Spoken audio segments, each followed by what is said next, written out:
Hail, hail, and welcome to the Homeboys Late podcast. It is Friday, the 23rd of May. I'm, of course, Joe McCann. We are back. Got a full squad tonight, eventually. Joined this evening by Takes Money to Buy Hot Dogs, Marty Flynn. What's happening, bro? As they say in the movies, kid, talk is cheap, but it takes money to buy hot dogs. Where did I've laughed my bollocks off at that clip you sent us in the chat. What is that? Where did that come from? Fucking Bill Joe McVeigh from the O'Donnell's Club in West Belfast. What a man. A suits there. A fucking magician. What a guy. What a great thing to say. Talk is cheap, takes money to buy hot dogs. No. You forget the first bit. As they say in the movies, kid, talk is cheap, it takes money to buy hot dogs. It's deep, but it's also fucking meaningless. You know what I mean? God bless Joe McVeigh.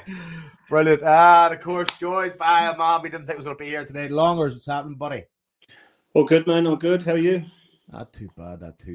And of course, Mayor of the World, the man who fucking knows more people than anybody else. John Joe Devlin was on about you actually, JPO, recently. You told me last week. Did I tell you last week? I must have been patient. Last week was a good first 10 minutes. That was quality. I managed to confuse May with March. Fair play to me. That shows you the kind of fucking year I'm having. You know what I mean? Because as far as, see, in my mind, yesterday was Christmas. Right? Listen, Joe, here's the clue. You were at the last game, okay? When you start to think about it, you were actually there.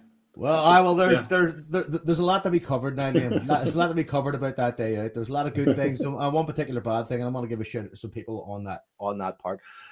J-Bo's here, Liam's here, Marty's here, Scott McCory. Scotta is going to be here. No. He's laughed out. He's updated in the chat. He's laughed out, is he? He's a piece of shit. Absolute. Exactly that. Piece of shit. Piece of fucking cup final shit. Laptop is went kaput. You know what? This is where Marty Flynn gets all the flowers because Marty Flynn's on a fucking phone. And if Marty Flynn gets on the phone, surely Scott McCory could do it. It's right, Jofus. You're right. I mean, I'm not trying to say efforts are proper. I'm saying work ethic might need to be questioned. I mean, he's watching these two Italian games. Ethic. He's watching these two fucking Italian games with his lad in his hand. That's what he's doing. Scotta! All right, so we're back. We were on last week. It's 2 weeks in a row. It's not bad going for us. So it's a miracle. Between last week and this week, it was Aberdeen and, of course, then St Mirren on Trophy Day. Was anybody here at Pittodrie? We were on after Pittodrie, Joe. Were we? We already did Pittodrie and we established that. That was part of your madness. Well, there we go. Sure, I wanted to do the fucking hang live. Sure. That's right. Fucking dopey cunt. Well, there you go. Well, I'm glad we've started like we always fucking start, complete fucking chaos. Yep. Right, so I suppose we didn't talk about that as Trophy Day, is it really? Suppose it fucking is, Jofus. Go for it. What are you going to talk about? I had a great day. I had a great trip. Me and myself and young Joseph did our usual. It's our now kind of match going ceremony to go to the lounge, Terminal 1 lounge in Dublin Airport. The flower pots, as Millie says. And just fucking empty the fridges. Right? Just get a fucking get some duty free, go back to the lounge, fucking fill up, and then head down, get the plane. Now, as we were at Airbnb out in Mount Florida, so it was a wee bit of a problem getting there in terms of buses and being late and up there. But then fucking see, Saturday morning, the weather was unfucking believable. The weather was just insane. I woke up, fucking sun was coming through the window. I think this is great. Got up, Liam very kindly came and picked us up, brought us to his house, which is very much appreciated. And we were in the house for what, half an hour, 40 minutes, Liam, just fucking kind of hanging out. And the way man kick a ball around for a bit. Oh, he was kicking the ball in the back garden, and then we went up to the train station and head up to the game, and got up there in time to see the team come in for the trophy, and that was great. Place was buzzing, and then got the wee man his brand new kit, socks, the shorts, fucking leather. Here's the thing, right? Idiot Joe, the lady that gave me the keys for the Airbnb, fair play to her, Colette was her name. Stayed up like till fucking nearly midnight to give me the keys. When we got in, show me around. She goes, "So by the way, I work for the Celtic Pools. There's a 10% card for the Superstore." I was like, "Fucking fantastic! That'd be great." So I planned to buy my kid anyway. Stuck on my wallet, brought it to the Superstore, and seeing all the furore getting around, and it was being packed, forgot to fucking use it like a dick. I mean, like a dick. Spent about 250 quid. Right? I was like, what a fucking. And as soon as I walked out, I was like, you fucking dickhead. And I was like, oh, you absolute dickhead. That's a killer. That. So you could have Oh, just gone back round and get it refunded and then just bought it again while it was on the counter. do you know what? That's Joe McKenna's World Tour of the Superstore. fuck's this content. No, so it was fucking. That kind of took a wee bit of shame off a moment. I was like, you know what? Fuck it. Whatever the fuck. I mean, because like at the end of the day, one of the hats I bought would have been free. And I was like, you know what? At the end of the day, let's look at it that way. And and then out came into the sunshine and got into the stadium nice and early and kind of sat and watched the team warming up and training. I love watching the wee drills and all I do. They've got this mad wee drill. I don't know if you ever see it. Is they have like it's about 4 players with no bibs. Sorry, 4 players in dark purple bibs, right? And 4 players in no bibs, right? And then in between those 8 players, there's 2 other players in light pink bibs, right? So I was watching it going, what the fuck is this? Because we do the possession drill in the kids' football, and it's just simply like it's bibs against non-bibs, and it's like keep possession of the ball in a big square. And I was like, who the fuck are these 2 other guys? So they're doing this possession drill, and they're zipping the ball about, right? And over a period of a few minutes, I'm watching it and going like, right, so the drill they have is the 2 guys in the pink bibs who are essentially freelance footballers in this wee drill. Whoever they get the ball off, right? And they're out there trying to win the ball as well, right? Whoever they get the ball off, be it non-bibs or bibs, that's the side that they immediately join in the drill. So that's who the 2 of them are zipping the ball to at that point. So essentially, if you get those guys on your side, you've got 6 players against 4. But it only happens if you can get the ball to them. It's fucking class to watch, right? I sat watching that for like fucking 10 minutes going like, this is... And they were zipping the ball like fucking, just watching them fucking dead fast going, this is class. Wee man was enjoying it. And then they had all those flags. They had all those flags, right? Those 4 flags on all the seats in the stadium. And some of the lads of the boys were just fucking going around, just turning them off the seats in their section. And I got a bit heated. Lads were getting fucking chased by stewards, and then people were fucking having it out with them. Like, but they don't really give that much of a fuck. Like, it's just a bunch of flags. And then obviously we're sitting there and we get the text through, right? So, it was a photograph. I think it was you, Marty, sent it. That DJ Provy from Kneecap was on the boat coming over. And I was like, hey, look, I said, look at that there. I said, that fucking DJ Provy from Kneecap, he's at the game. He's like, oh, where's he sitting? Can we meet him? I'm like, mate, the chances of fucking bumping into him here today are fucking very, very slim, right? So anyway, fucking crack gets going, team come out, game gets starting. About 20 minutes in, he turns to me and he goes, I think that's DJ Provy over there. I was like, no fucking dangerous DJ Provy over there. So look over, right? And right smack bang in the middle of the boys is fucking DJ Provy, right? Fucking bouncing up and down. Fucking like the boys all around him, right in front of the barrier, right? Getting his fucking socks. And I was like, it fucking is DJ Provy right enough, right? So next thing fucking he goes, we were meet him. I was like, listen, mate, there's too many people there. We'll fucking wait to half time. You just keep an eye on him. I don't think he watched a minute of the game after that. He just sat and fucking stared at DJ Provy, going like, keep an eye on him, keep an eye on him, keep an eye on him, keep an eye on him. And then we managed to get over. And at this point, people were handing DJ Provy babies at this point to get fucking photographs taken. We started the bar, people were handing them kids and all. Fucking kids were getting fucking big leg ups to go and meet him. It was fucking mental. I mean, and then we managed to catch him at the stairs. I was like, JJ, we photographed the wee lad, got a photograph of him, and he was sound as a pound. I just gave him a big man hug. And went, listen, fate the good fate, brother. And I was fucking buzzed. And then in the second half, he was fucking, he had the balaclava on his section. He was bouncing up and down. It was fucking brilliant. Like, the crack was fucking lit. He gave a load of the boys his phone number and all that. Aye, he's like, give me your phone, put his phone number. Maybe he was just carried away, but he fucking loved it. Aye, you see him loving it, man. He loved it, man. It was we were kind of watching him side on, going like, he's fucking having a time of his life. So what was the story then? But was he with one of the boys or just in that area? It seemed like there was about 2 or 3 boys that he kind of knew, you know, kind of like intimately, as in like good mates. I mean, they were kind of gathering around him a wee bit, not like to protect him, but to kind of just make sure that he wasn't getting fucking completely bombarded, which he was in general anyway. I mean, but so that was good fucking crack for half time, and everything was going really, really fucking well. And then obviously with the game and that, like going fucking 1-0 down and fucking. And then kind of everybody's got blue balls for James Forrest. And see, overall, I thought the game was kind of pretty poor. I mean, I don't know what you thought about it. Pretty poor. It was fucking awful. It was. By the way, that's your bones of your fucking cup final team. You're like, get the fucking Aberdeen team on here. It was proper awful. I mean, at the end of the day, they're obviously no man to fucking injure themselves for the cup final and things, you know. It's kind of understandable, but I didn't see that coming. I thought it would have been a good game. I thought we'd have been up for it, but just seemed a bit of a total non-event. I did think there was a lot of free kicks given for fucking hands on the back and players throwing themselves down towards the end of the game. It was a fair bit of time wasting. Like, I mean, that bothered me a bit. But I mean, again, at the end of the day, the entire thrust of the kind of last 5 minutes is like, can we get an equalizer and can it be James Forrest?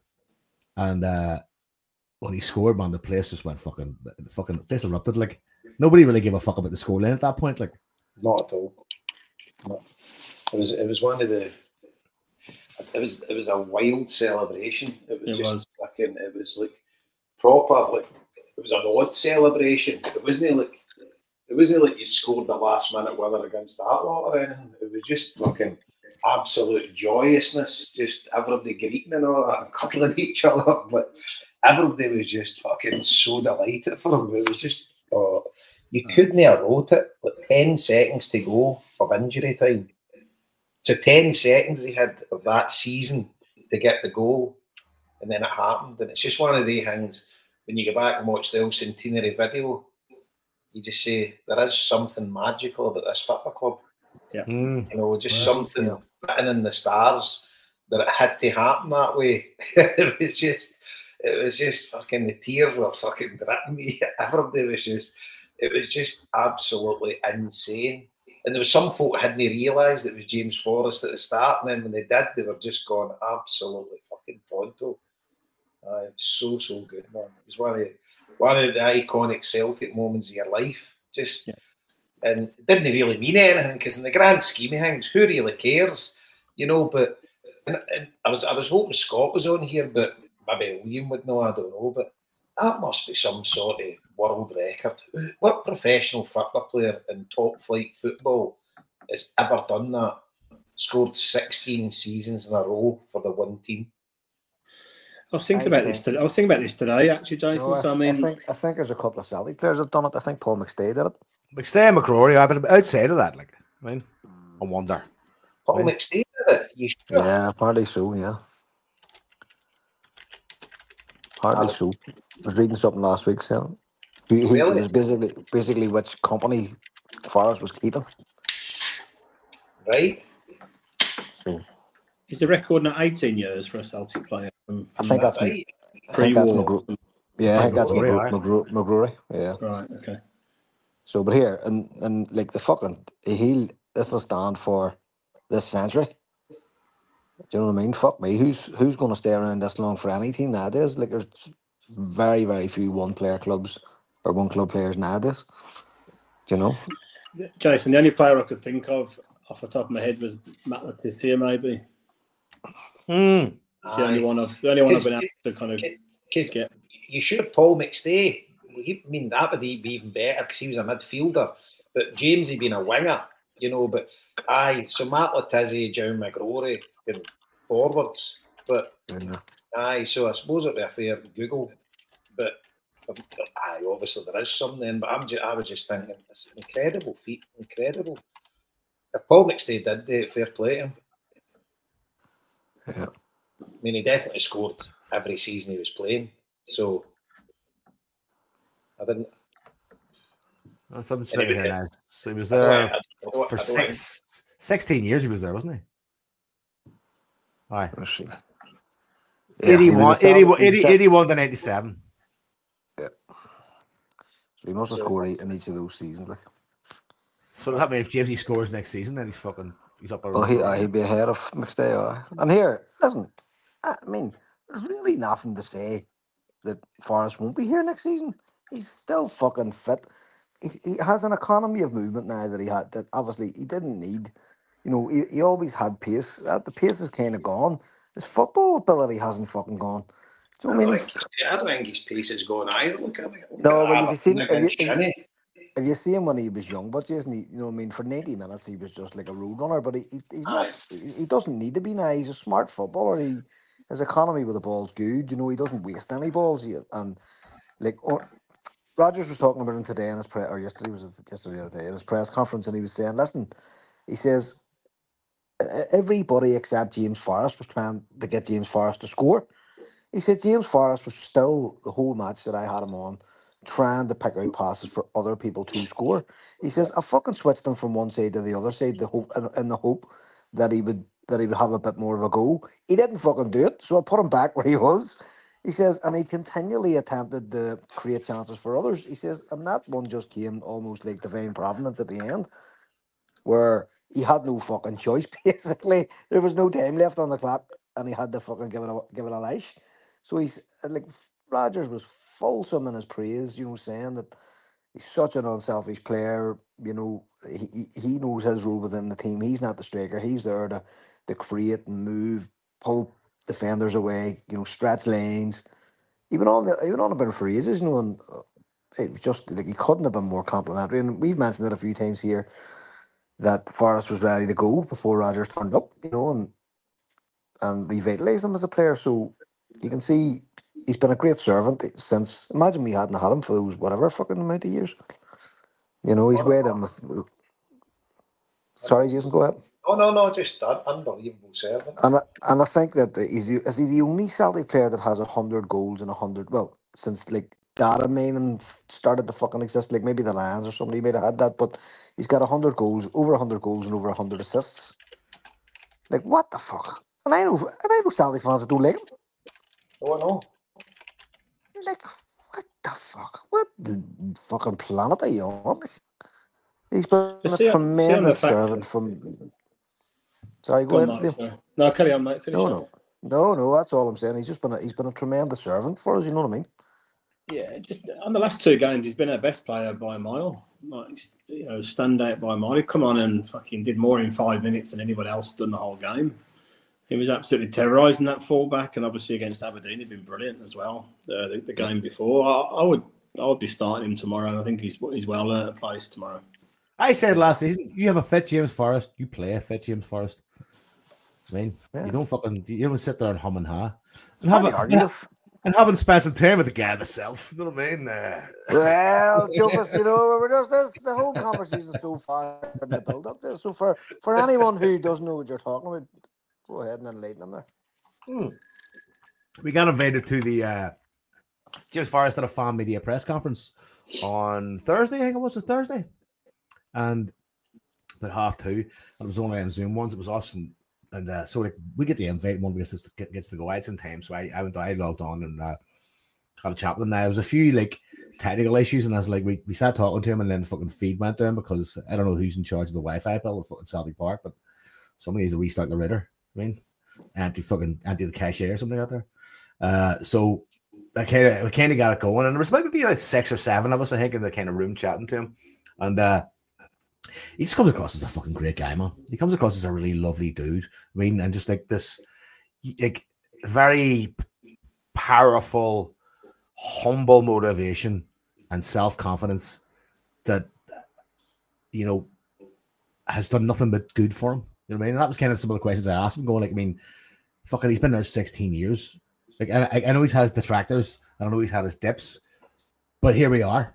You know what I mean? And that was kind of the message, going like, how the fuck, I mean, does a guy like you who comes across with no ego, a lot of self-belief, a lot of self-confidence, navigate the kind of career you've navigated and still maintain? At the end, you're still kind of the same player. I mean, and he's very thoughtful responses. A lovely guy. And like I said, he's in the chat. There's always been this kind of thing, and he's a bit of a daft dad. And I don't bad at all. He comes across as a really, really humble, nice, easygoing kind of fella. I mean, and I just asked him about his song and stuff, and it was fucking great, man. Great having a chat to him. You know what I mean? Like, because not that I want to slay anybody, but see when somebody asks a question to a guy like, "Oh, what does that feel like?" I think that's a wasted opportunity. Why don't you play the clip? You not got the clip out? Well, we not get fucked off YouTube. We'll probably get fucked off YouTube for that. Sure, We've done it before. No, it's not. We've done it before. We're trying to show fucking video clips and Scott, we got fucking kicked off. You can't do that, apparently. All right, okay. Well, anyway, you can tell people what you asked them. You had 2 pops at him, hadn't you? I tell you, your questioning as well, Joe, was absolutely brilliant. I've still not listened to the rest of it, only listened to your wee segment, but you were absolutely great. And his answers to you couldn't have even been better. You get the feeling he would have just blathered to you all night. It just seemed right at home, and just he came across as a proper diamond, just a proper diamond. Yeah. Funny story as well. Mind, I was in that. I get invited into that alphabet box, and I was in the box when he got his first ever hat trick. He came into the box. That was his first ever hat trick for Celtic. I don't know if he's had one since, but it was a midweek game at Celtic Park. Can't even mind who we were playing. And he got a hat trick, and then he came in and met us. And he's like, it's my first ever one. Kind of amazing, man. That guy. No, it was lovely to. I just honestly, I just asked him. What did I ask him? You know what? Maybe I should just play the fucking clip Marty in front of us. Try to just play it from my phone. Maybe I'll get out of bed. Right. See how I go there. Hold on. Now, we get fucked off. We get fucked off YouTube. And, we'll just have to restart again, folks, and that'll be the way it is. I'll just go back through the fucking chat now, so I thought you'd have had that well fucking teed up. That was your moment of triumph, Joe. I know. But sure, I've had a few. You know what I mean? You'd have had a clip there. This one on a long list. I mean, the best one was when they rang me and I had to edit me because me and Ange got along so well. I was like, you cunts are at it. Hang on. I just fast forward to the fucking moment when he talks. Hold on. This is great radio, folks. I'm sorry. Oh, for fuck's sake, fucking YouTube. Fucking. I mean, lad has to get knows how to get through all this shit. 11 minutes, isn't it? A spell that I thought I didn't know where I was going to go. I don't know if the club want me to move on. I just didn't know what was going to happen. But it's kind of worked out perfect. And then when you think about it, and as I said, hopefully until I finish, I can get some more good moments. Hello, James. Congratulations, mate, on your achievements. Fair play to you. Cheers, mate. Thank you. How you doing? After 16 years, I mean, aside from the kind of football abilities and what you managed to achieve on the pitch, you always came across as a guy who didn't really have an ego, but had a lot of belief and a lot of confidence in yourself. I suppose you mentioned earlier on about passing on you sort of skills on to young people. And football's a lot about mindset. There's a lot about character more now these days than it ever used to be. Is that something that you had to develop? Because you always come across as a guy that was naturally the way you are. But over the 16 years, is there more that you've had to kind of build on in terms of like, you know, not getting in your own way in terms of having an ego and having the level of belief and consistency that keeps you going to get where you are today? And is that something I suppose that you feel you could pass on to younger players? I know, definitely. You can think about it. I think you just deal with, like, it's hard when you're coming through the youth, like youth coaches to tell you how to deal with if you're going to have a bad game or get sent off the first team, or it's hard to deal, like people deal with like highs and lows like differently. But I think like what I've tried to manage to do is just is like not be anyone else. Like I came through and I believed in myself. I was confident, but I was like maybe quietly confident. I wasn't like you get different characters in the change room. People are loud and people are quiet. So I think the advice is to younger people is I would say is just kind of be yourself. Like don't try and act like someone you're not, and then you can build up to it. Like you maybe get the respect off like first team boys when you're younger if you come in and apply yourself the way you are and you work hard and you don't need to be like loud in that if that's not your character. So I think that would be my advice to like kind of younger people in regarding that. What is an eSIM and how do I get one? Is it eSIM? Which works?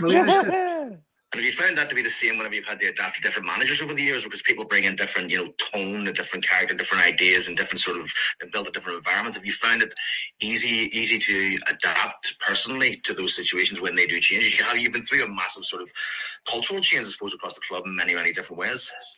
I actually think that's definitely helped me as a player as well. When you come across different managers, they like different styles. They bring in their own people and it can be different as well, but I think that actually makes you a better player and I feel as though that helps you deal with stuff as well. And I always think like in my position, like obviously Celtic are always signing wingers as well, but I've always liked it because I always feel as though every winger that was signed the full time I've been here, like I feel as though like I've like took bits for different people's games and people can say that you're in competition with them and I get that, but then I feel as though that they can help you and push you on as well. Because I think like competition for players, especially this club, is definitely healthy. That you can push each other on, and you can take.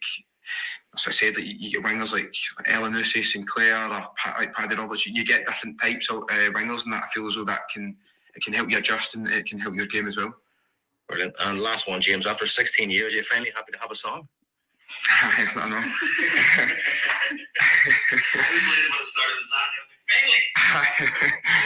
I know. I think my family are surprised by that one as well. They've always been slagging me for that. But no, it was great. It was obviously Wednesday night, Aberdeen. It was such a great feeling, and I feel as though like the last 4 weeks, like maybe 3-4 weeks, every time I met someone in the street or just talking to anyone, I just felt as though everyone was like really wanting me to score. So since Saturday, I was just. It was just great the way it happened, and I was really thankful that I could to score, and just because how much everyone was really wanting me to do. So I'm glad I managed to like kind of repay that. Well, my wee lad's been singing it all week, James. So that's great. Like it's in his head. I walk into the house and it's going. I'm like, yes. That's good to hear. Yeah, cheers, mate. Thank you. Hi, James. What a guy. What a guy. Well, and Joe. What a guy. Lovely guy. Superb. 2-0 Napoli as well. Yes, Scotta! 2-0 Inter as well, but yeah, they scored. I was just about to say, fucking hell, they're both cheering at the same time here. Lukaku and McTominay, fucking different class. All right. So Jamesy Forrest, I mean, if he scores tomorrow, I can make. Well, he wins his trophy tomorrow. He just, it's one of them things. Like, how many times has he proved people wrong over the years? Realistically, I mean, 6 times.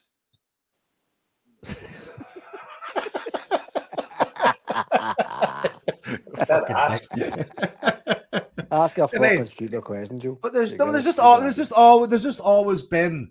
There's always been the question about the managers was very good.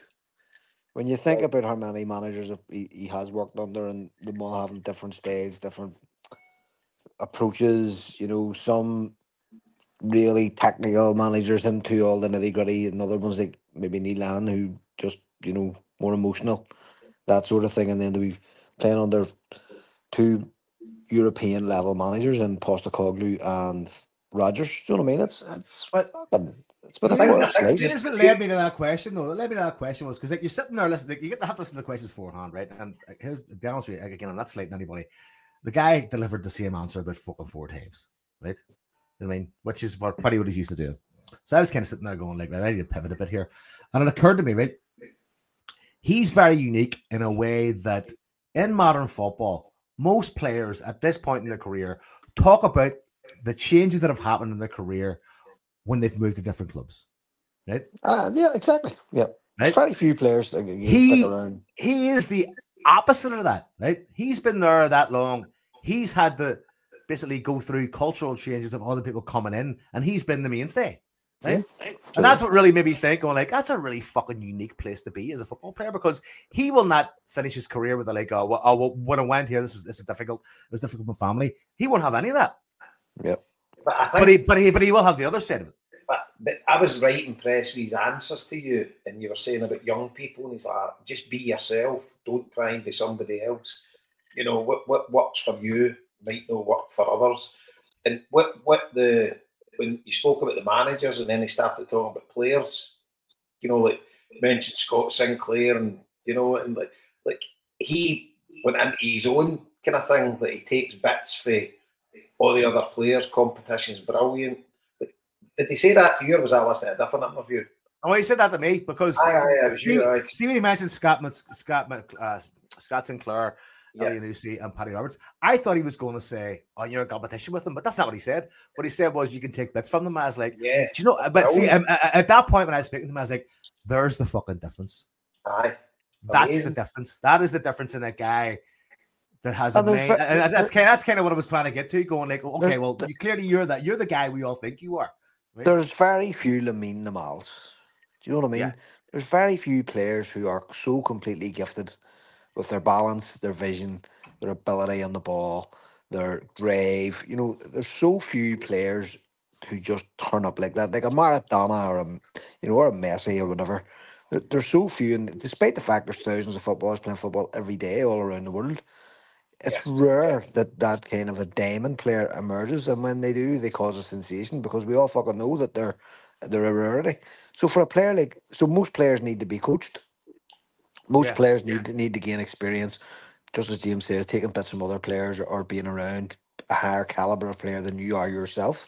You can learn from them and move up, you know. And the money in the game tends to ensure that the people who have the biggest package in terms of their football ability and everything in one place, they're the ones who go to the top. You know, but so for a player like James Forrest, who's been there 16 years, almost 2 decades, with one club, but playing in the Champions League with us, playing with very, very good players. When you look back, like we've had a ton of shit players, but he hasn't been stuck for good talent beside him either the whole way through his career. So he's been really fortunate in the sense that he didn't have to move away. He didn't end up fucking, you know, having one of those grass is greener moments where it's not actually greener. You know, he's maintained a very, very steady level, pardon me, through his career, and playing a really difficult position, and a position where players get no fucking, you know, they just don't get any leeway. When you're a winger, you just get fucking dogs abuse unless you're like unreal. You know, people are always on your back. Oh, you fucking should have done this, should have done that. You're not fast enough. You're too slow. Your feet are, you know, your feet aren't quick enough. You don't release the ball quick enough or whatever. You know, wingers generally, I think, are the shit upon players in a football team. You know, and it's harder to hide on the wing. You know what I mean? It's easier to hide when you're in midfield or maybe sitting in a centre back line or coaching at the edge of the There's an attacking expectation if there's no attacking going on, everybody looks at you and goes, "What the fuck are you doing?" Exactly, that's exactly right. And you know, you're there again. If you take away his goals and just look at his assists, it's fucking unbelievable.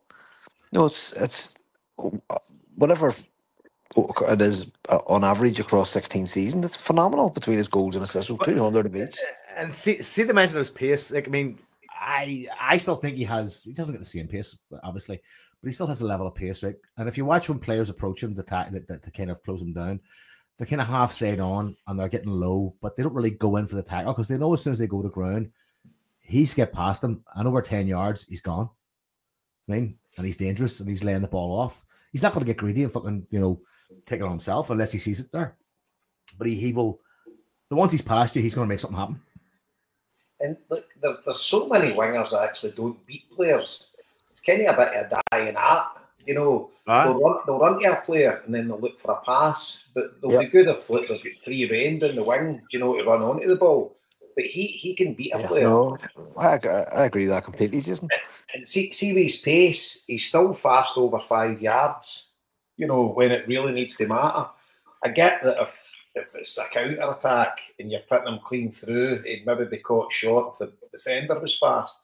But overall, he's very quick thinking. He's got quick feet. But even watch the goal. 5 yards. Even watch that goal against St. Mirren, Jason. As soon as Johnson gets the ball played to him, before he gets to his feet, James Forrest comes a wee bit further wide. Aye.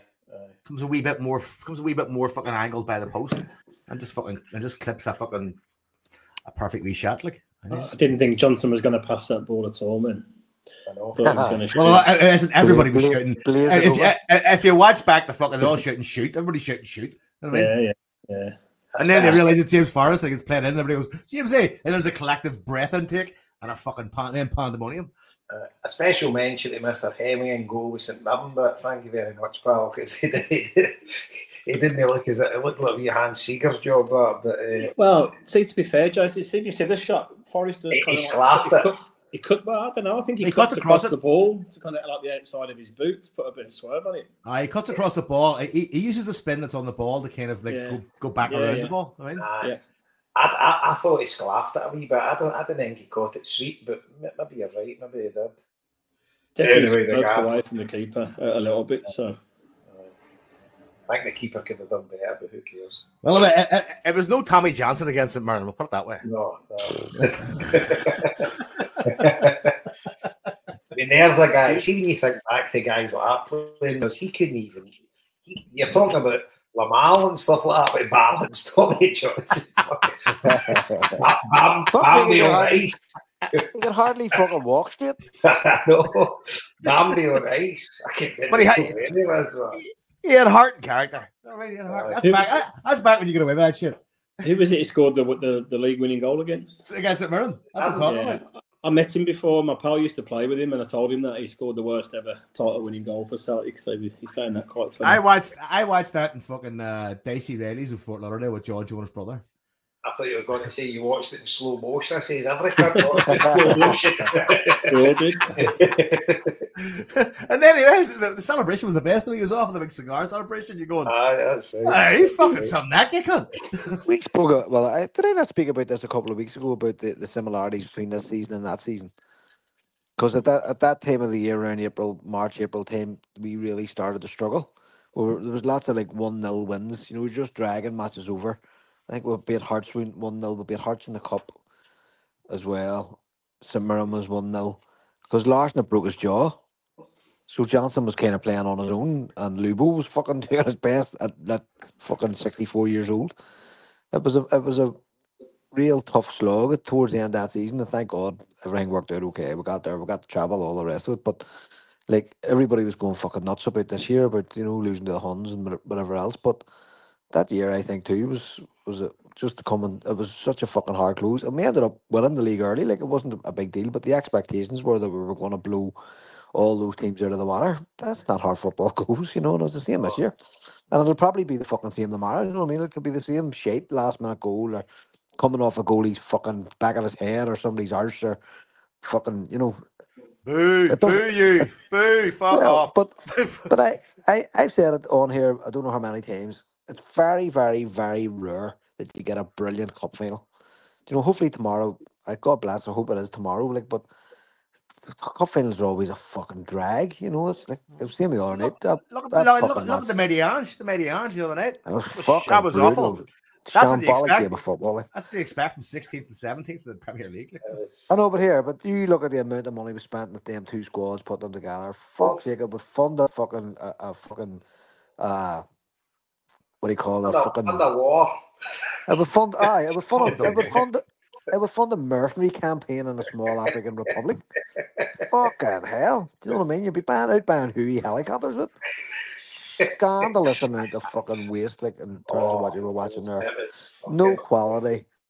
Fucking gimp with a blonde, what do you call him? Richarlison daving about like a fucking weed. It was diabolical stuff. Like, and in fairness, that's usually cup final fare. Cup finals are rarely amazing.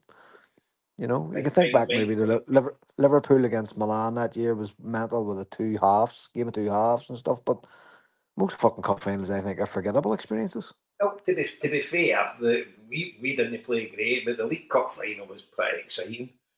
I wouldn't say the quality was great. 3 each, can't really grumble with that. Yeah, I suppose so.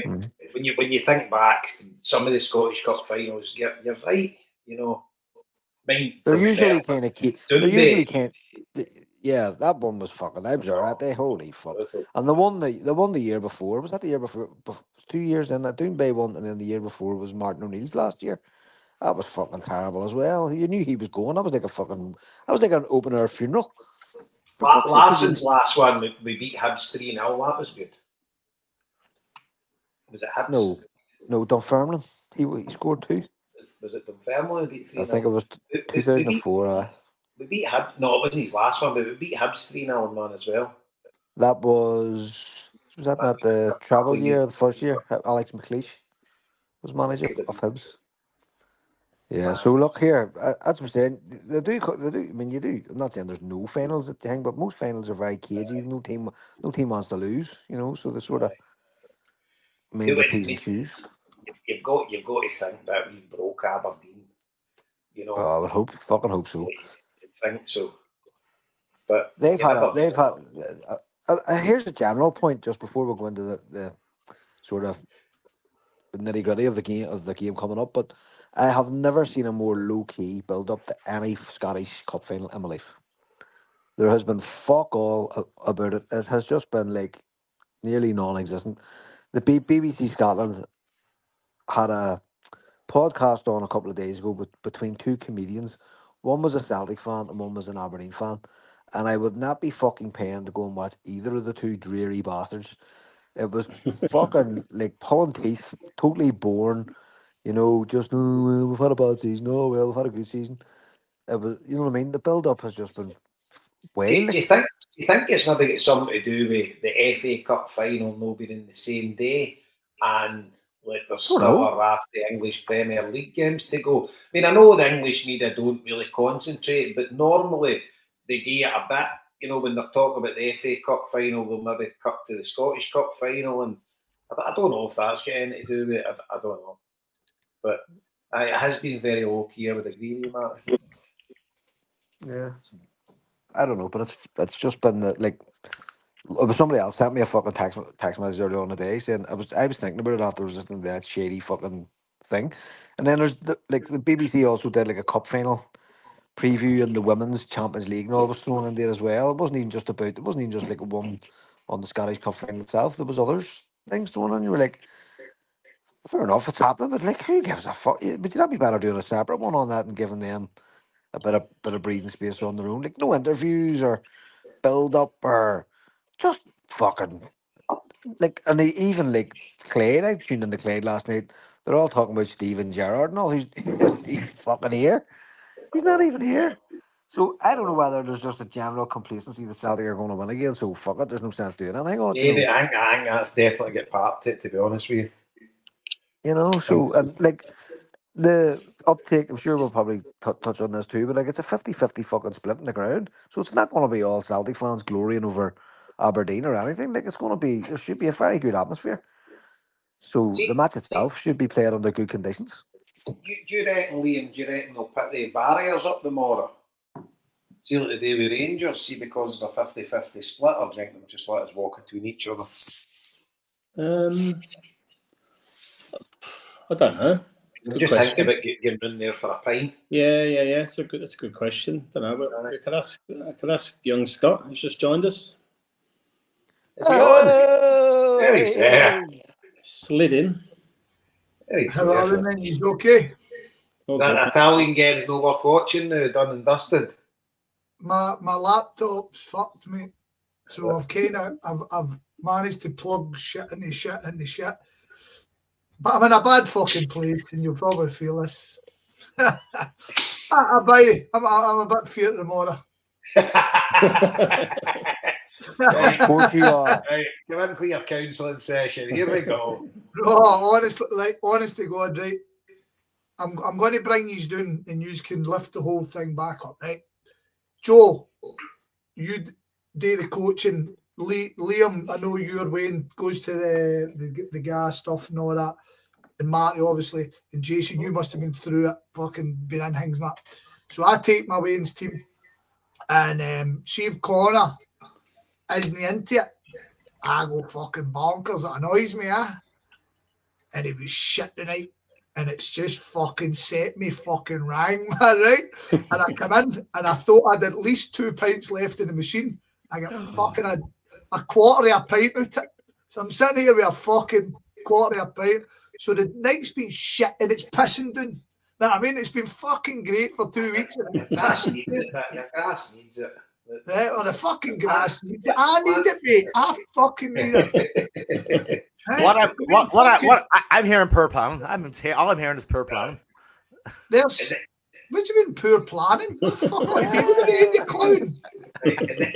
Then you're probably you gotta bait you.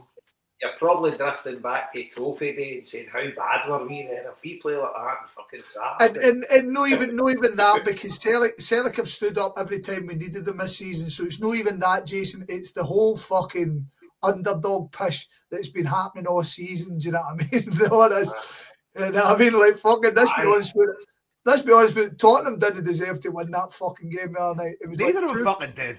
2 fucking ball cunts fighting on a comb, man. It was garbage.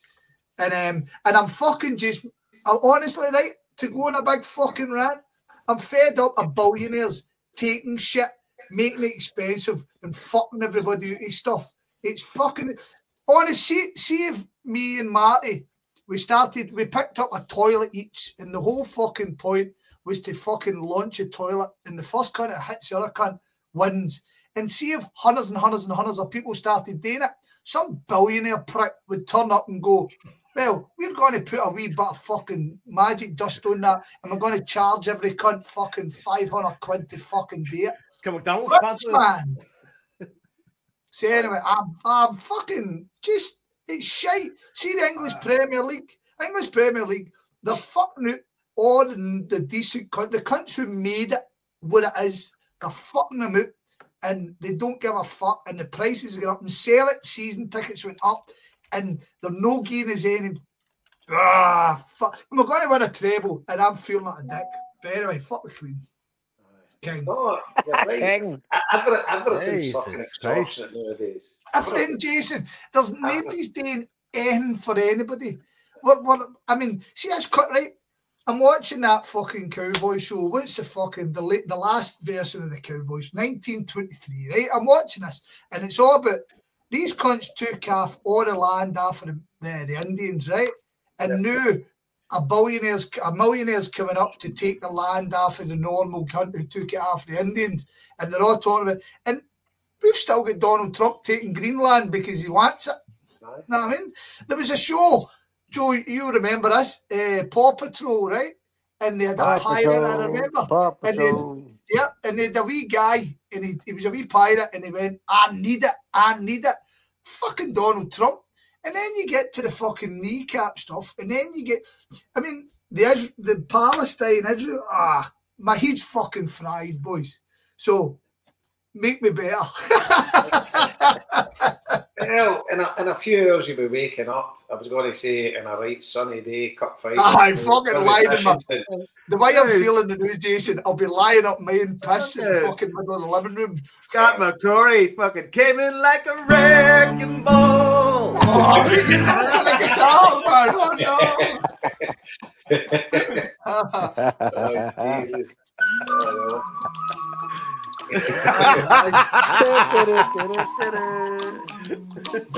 Joe, right here. I shouldn't probably say this, but kind of right. So, I needed a goalkeeper for my team, and I've got a couple of ADHD players in my team, right? Beautiful Wayne, but it's so funny, right? You know yourself, you do Wayne football, you know, like you're shouting, right, go for the ball, and you turn around, your centre forward's fucking catching rain and he's mouth and all that. You're like, Dan, run! So anyway, I went scouting and I found this wee goalie, right? And the wee guy's bang on the button. And I was talking to his manager, like, aye, he's got extreme ADHD, and I was like, sake, man. I mean, another one. So we had that game, right? Makes about 3 or 4 good saves. I'm like, brilliant. And next thing, he's on the halfway line going, I'm really good up front. I was like, fucking hell. Oh, tell you what, we found a smashing keeper. Right, we can do this later. Sorry, back to the point. Hey, listen, see when you're on the downer, I've got something I want to go on about. I want to rant about too. But yes, brilliant. Right, I'm away to find beer. Right. While he's brought it down, I want to bring it down a wee bit as well, right? Liam, I spoke to you about this the weekend, right? So after the game, right, watch the fucking team lift the trophy, all going great. We man, like, this is great, son. Fucking stuff. It was one of them moments you go, this is fucking fantastic. I love this. He's at that age now. We're kind of fucking, he's nearly 10. It's like, it means more. It's more impactful. Great. Get outside, and he's like, oh, I need some autographs. It's like, listen, you know what? It'll be another hour at least. So within to the sports bar for the first time, which is actually really nice. And into the sports bar. Did you fucking take a second mortgage to buy a couple of pints? Fuck's sake, man. I got two. We got 2 pints at the sports bar. I got him a drink. And I met David McLaughlin. David was in there too. Oh, it's a bad day. Fuck's sake, man. That's the end of my bad experience. Fucking just turns up, doesn't he, man? Just fucking maybe he'll be listening to us in the morning, they're laughing, saying, hey, fucking Davey McLaughlin. Come on, Joe. Anyway, fucking, I said to him, I said, listen, we gotta go outside, we'll try to get the autographs, then we'll head off for the go-kartings. We're going to campus like again for the go-karting because we're mad about the go-karting. Anyway, so we go outside, fucking that kind of barrier area from the front door down to the car park is kind of rammed. So he's like, oh, let's go down to the railings area, right? And I was like, oh, you know where the kind of where the gate is between the railings and then the car park and the kind of area. You know what I'm talking about? It's kind of 2 stone pillars there, right? He's got a few autographs there. So we're down, stand there. So I'm standing there. There's loads of their families there, loads of their kids. And there's these 3 bandpots, right? And they're sitting there and they're fucking clearly juiced up, right? And they have a wee fucking speaker. No harm, right? All going well. Everybody's in a good form. Weather's great, no problem. They're sitting there, they're fucking loud, nobody's a problem, they're playing music, it's all going well. Next thing, players start coming out, right? And the woman, this woman's in her fucking late 30s, maybe early 40s, sets off 2 smoke bombs, right? So it's fucking everywhere, right? All the kids are getting the fucking face, the players are getting the face, the players are at that point then running to the fucking cars, right? And we're all fucking standing there going, what the fuck? I'm like, what the fuck? And I was like, yo, and even security's going like, what the fuck? I'm like, yo, what the fuck? I said, this kid's here, fucking trying to get autographs from fucking from their heroes. Like, you're fucking setting up smoke bombs. Next thing she goes, it's not my fucking my fault the way the wind's fucking going. Next thing her fella comes over and he's like, you fucking saying my wife again, I'd fucking knock you out. I was like, what the fuck's going on here? I was like, what? So at this point, fucking Joseph's behind me in the railings. I was like, yo, I said, she put her hand on me. I said, put your fucking hand in one more time, I'd break your fucking arm. I said, get the fuck away from me. It's like, next thing a third one comes in and goes, why don't you fuck off back to Ireland? Right? I swear to God, I'm like, yo, at that point, I was like, had to engage the fucking logical brain. I was like, turn your back, Joe. I'll just be done with this. I'm just fucking stand over your son, right? So I was like, you know what? Point to 3 of them. I was like, we're done talking here, right? So I turn it back. Next thing, they're fucking right behind me, and she's right beside me. And the boys whisper in my ear, he goes, I go, fuck, if your boys here, I'd fucking do you. I was like, yo, what the fuck? So I says to the security guard, I said, yo, my man, I said, can you see what's happening here behind me? I was like, it's very aggressive. I said, my son's here. So the kid, at this point, other parents are like kind of shooting at them, going, what the fuck he's doing? Like, right? And they're fucking kicking off. Like, and at this point, the smoke bombs are still fucking going. I was like, what the fuck's happening here? So I'm saying to the security guard, I said, Mr. Mate, do I look like I'm aggressive to you? He's like, no. I said, good. I said, because behind me right now, I said, my son's here. There's loads of kids here, loads of parents here. I said, these 3 fucking bomb pads are kicking off, right? I said, I don't want to get aggressive. I said, I don't want anything to escalate here. And fair play to him. He goes, no problem. He calls over the higher security guy, and he goes, listen, mate, do you want to move? Meet me in the middle and come across. I was like, mate, that would be fucking really appreciated. Thank you very much. So I walked up and met him in the wee red gate to cross over, right? So I crossed over, I went down, and I'm starting, and I'm fucking, at this point, I'm fizzing. Like, I'm fucking starting there going, come on, fucking, I want to punch some fucker, right? I'm talking to a guy down at the end on the opposite side. And he's like, yeah, all right. I was like, I just had this thing over there, fucking, you know. And he said, see them, mate. He said, they're here every fucking week. He said, they're fucking idiots. He said, they're just fucking dickheads. He said, they sit around here all day. They don't even go to the fucking game. He said, they're just fucking causing trouble. I said, there's fucking kids. I said, people are here trying to enjoy the day with their kids. It's for fuck's sake. Like, and fair play to the security guy. Good morning. He said, you all right? And I said, oh, I'm all right, man, mate. Thanks very much. Appreciate it. I didn't get his name or anything. And he handed me a bottle of water. He said, he said, fair play to you. He said, you did very well not to fucking react to them. I said, listen, mate, thank you very much for moving me across the way. But I was fucking absolutely raging. I know what flashed across my head, Jason, in that moment. Your disdain for the Celtic family thing. Joe, I was going to say, you can tell you've not really been to that many Celtic games. that's coming across absolutely apparent. So I take it you didn't walk down through Glasgow Cross after the game? No, we head down and got the fucking train up the Canvas line and then got the. I wasn't taking them in there. We went to the Ladywell after the game, and I've never been down to Glasgow Cross for the party, right? And we were getting the train to Liverpool at 20 to 7, so we left the Ladywell about 20 to 6. So it was kind of finishing down there. But we says, well, we'll go a walk down to see what it's like. Because a few of my mates, they were just getting the train back home and that. So there was a load of us all walked down for the Ladywell, down through the back of the barras, and then across High Street and whatever. Fucking hell, it was a Beirut. Honestly, God.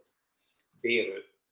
The amount of young ones didn't know fucking it was New Year of New York. No, I've seen all that shit before. Just like, it's just that it was mainly kids and families at this particular moment, and these fucking 3 decades don't care, mate. They don't listen. You go to Celtic away games, fucking, they just don't care. They just do not care. See, like trying to add a bit of decorum. All they'll be saying to themselves, that guy's a fucking grass. No, like that'll be in their head. It just, mate. Happens all the time. Any other time, Jason, you'd be fucking just swinging your arms, going, "Come on, you dickhead!" Come on, the fuck. Then again, any other time, I'm not down there to fucking get them. Stuff like that happens all the time. You know, But anyway, shout out to the security guard that moved me because he was fucking. I don't know who he was. I didn't get his name. Shout out to the guy, and he was very, very nice. It's very kind. I was going to contact Davey and say, listen, can you give a shout to that guy? But then I thought to myself, if Davey's passing the message, the guy will probably attack me next time he sees me. I mean, see, it's just shite, mate. But fucking, what do you do? But anyway, we ended up going to Cambuslang go-karting, and we were lucky enough that nobody was booked in. It's just me and the boy fucking flying around the fucking track for about half an hour. Had a great crack. Went back to fucking Mount Florida. Got one of these TikTok viral spacey boxes delivered to the house. I just sat there and watched fucking YouTube videos of Jim Forrest. It's fucking great, man. Great. Happy days. But that's my rant over. Joe, for the old ones amongst us, what is a TikTok viral fucking food box? So basically, it was last year. Right? The old one amongst us. I'm with Liam here. I don't even have TikTok. I don't know what he said. So you see for the old ones amongst us now. Fucking hell. I'm sitting here going, I don't know what he's talking about. So about a year ago, right? We decided, like, me and the girls sat there in the house, and like, if we're going to go out for dinner, what we should do is, like, the girls are obviously all TikTok now. We'll find somewhere that's near us. It's kind of like a viral TikTok place. I mean, so we went to this place called WTF Burger out in Ratoff, which is in Meath, which is about fucking half an hour away from my house. Right, but out there, outrageously good food, right? Then we went to another place called Sweeney's of fucking, I forgot the name of the fucking town. So TikTok's Michelin guy, does it? That's fucking good, right? But someone when they do these, swear to God, right? Swear to fuck, right? So when we go somewhere now and want to take away, we don't know where we are. Jabo, honestly, I don't think you're fucking half right. I don't say the best, man. But see, when we go somewhere now and we want to take away, we don't know what's local. We just go on TikTok, go on Glasgow fucking viral takeaways, whatever, and you get. And we came up with this one that was only around the corner called Bangin' Burgers, Mount Florida. Smash burgers, chicken burgers, space kebab meat, fucking dipped chicken tenders, cheesy fries, all for about fucking 18 quid. It was good. Right, happy days then. And it's rank. I sat there watching James Forrest on YouTube videos. Talk, I can't be fucked. Joe, the only thing I've seen, I saw one thing like that. Some fat guy from England that come up. And he went to that. What's that Chinese place in the back? Holy fuck! That's the guy that does the table and chairs, aye. The Wolf Toad concert. Yeah, I was it. I was it. I headband on. Here, listen. See, all my best slow cooker recipes. They all come from TikTok.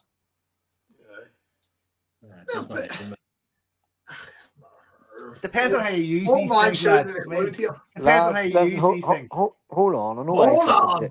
I know I said that this was the fucking, like, slowest or fucking coldest fucking chilliest fucking build up to the Scottish Cup final in history, but come on, come on to fuck, Joe. Let's move this shit along. Now we're at rock bottom. Let's build up. Let's build up. Right. Let me give you the Goodison stories. Yeah. No, do that later. Do that later. Get the cup final and go. Right, let's go. So, I think these are all going then. Is that me and Marty? Yeah. They're all Did you get a brief, Joe, or are you just not going? I'm just not going. I was meant to have another. I had a prior engagement that got cancelled. Aye, but did you go off for the brief? No, I wasn't even looking for one. Oh, you mean in the no, yeah. I didn't know. Nah, I didn't. So you never got a ticket, right? Okay. I mean, if had you got a ticket, would you be going? No, what a going to limit, eh? There you go, huh? Okay, hell. Well, that's good to know, Joe. The next time you get the begging bowl out. Oh, it's because no, you fuck. Hold on. Liam, explain this, Liam.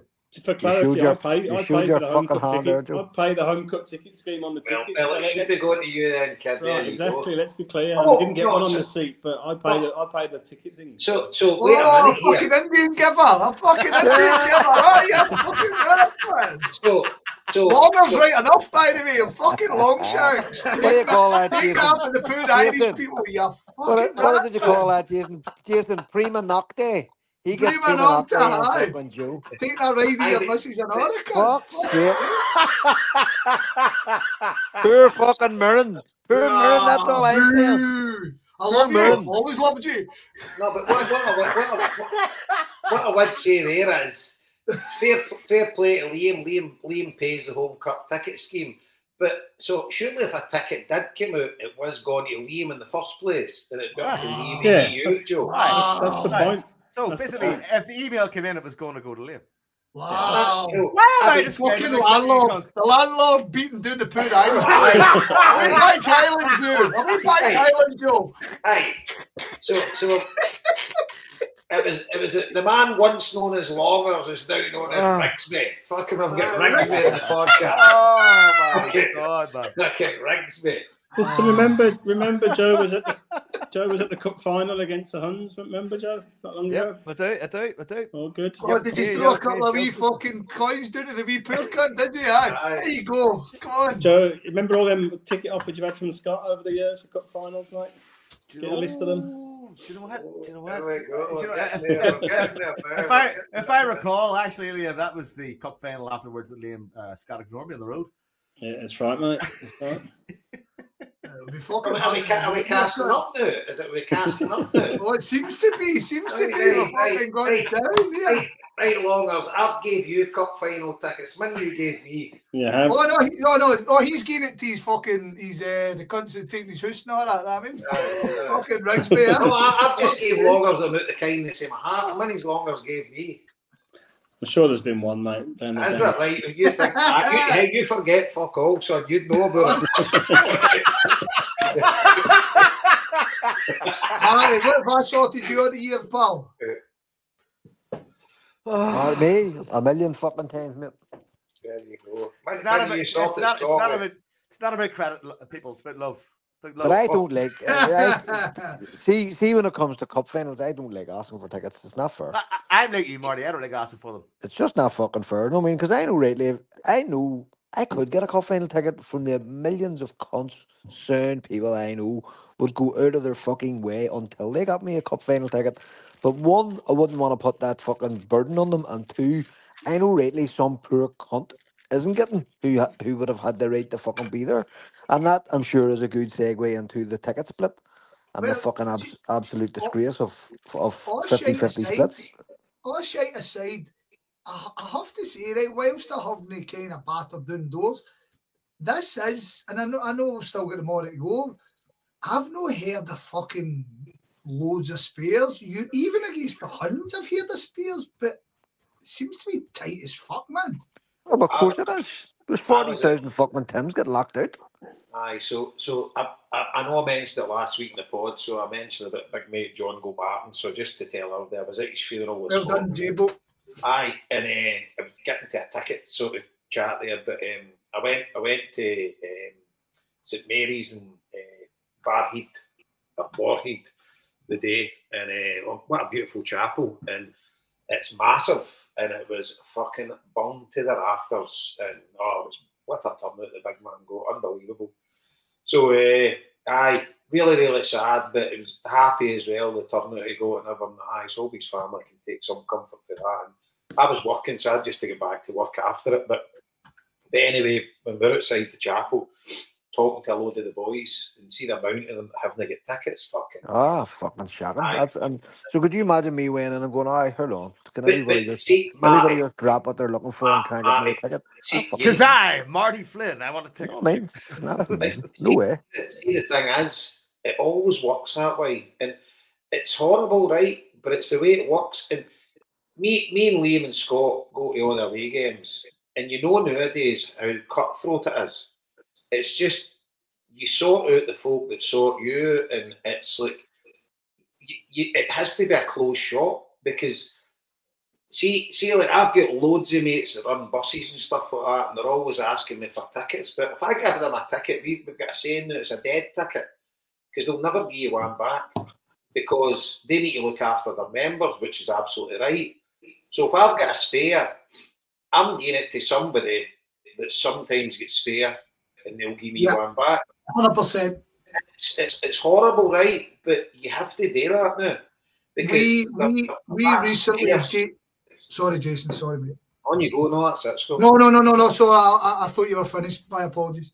No, I'm finished. That was basically it. On you go. Just to come on the back of your point, and Matt, I was telling to Marty about it.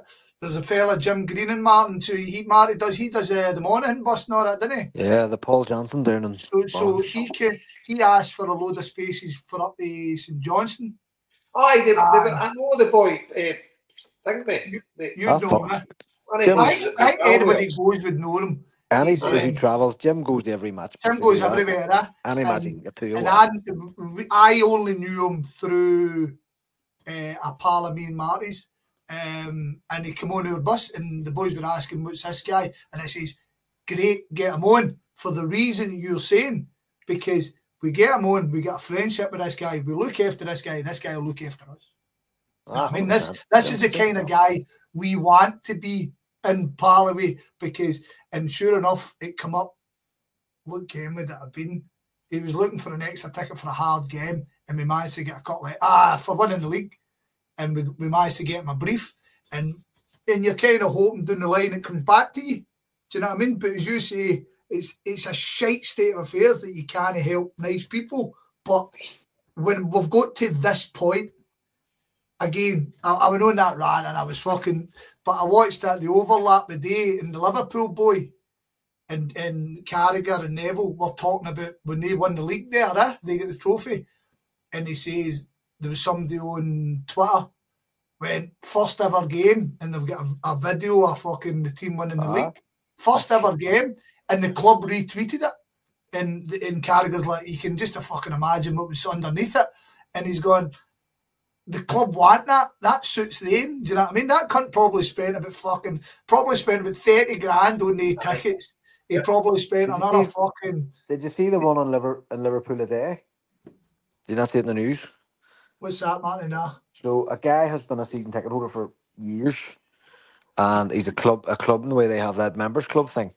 Right. So he had booked him and his 2 kids to go on Sunday, and all of a sudden, the fucking cunt cancelled his ticket and refused to give him a refund. So he actually went to the Nolan show here in Belfast, and the Nolan show got on to Liverpool. Man, what the fuck's going on? This man's been going to watch Liverpool his whole life. Biggest game of the year, he's getting the trophy and all, and you've cancelled his tickets. So what it turned out was Liverpool have a resale scheme. The guy's ticket was £32. He sold it to another member on the same scheme for £30. He says, I actually lost money on the fucking ticket. But whatever happened after that, the ticket ended up in the hands of a ticket tout, and they've just cancelled your man. And he was going, I sold it to another member on the scheme. I didn't fucking sell it to a ticket tout. What the fuck am I being punished for? And just went, nah, fuck you, no tolerance, zero tolerance thing. And I issued a statement saying, nah, fuck him. See, to be fair with that, Marty, see at Celtic as well, see if you're issued with that ticket and that ticket ends up in the hands of a ticket tout, you're the one that's done for it. But his point was he used the club's own channel for redistributing the ticket. That was his point. So there's an audit trail then. So they should be able to know that he did it. Aye, right, that's different because we don't have that scheme. But effectively, that's how you need to be careful who, because see for years and years and years, and I've never done it in my life, and none of my mates ever would. But there is people out there now that are selling Celtic tickets for profits, you know, and it's terrible. But see, all the folk that I'm involved in, see if you charge a shilling more than that, as you get blacklisted and you'll never get a ticket off any of us again. Yeah. And it's no the done thing. And Scott, I take it your bus, you'd get barred off the bus if you were caught doing stuff like that. 100%. You know? 100%. I'll tell you a funny wee story, just a wee segue to come back to the point that so I hate that I've done it, but I still hate it and I still think it's wrong 100%. But so you know me, I'm kind of moaning every year I've not got a European ticket in, my European record's down to 0 and stuff like that. And basically everybody's just taking tickets for every game they're offered to keep their own record up for when they go, right? Yep. And it's wrong. But I understand why we do it. So Munich came around, we took these tickets and they offered them out to people with 0. And I was on 0 and everybody went, grab it. So I grabbed one. So I've done exactly what I'm moaning about. I'm a hypocrite out my face. I gave it to my mate and I said, if you can punt it, brilliant. If you can't, then.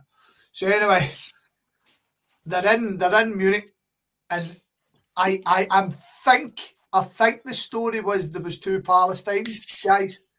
I could be wrong, but sorry, it was a group of, and they wanted to go to the game, and Jerry had 2, and this other guy had 2, and the boys, and the guy tried to sell them to the Palestine boys, and Jerry stood up and went, "You're no fucking selling, just give them the tickets, because no other cunt's fucking buying them off you." Do you know what I mean? And I was like, and it's just, you can't be punting tickets for 1 penny more. You just can't. Else you're basically geeing up and saying, because I went on that wee rant earlier on, right? And I kind of, but I'm totally frustrated.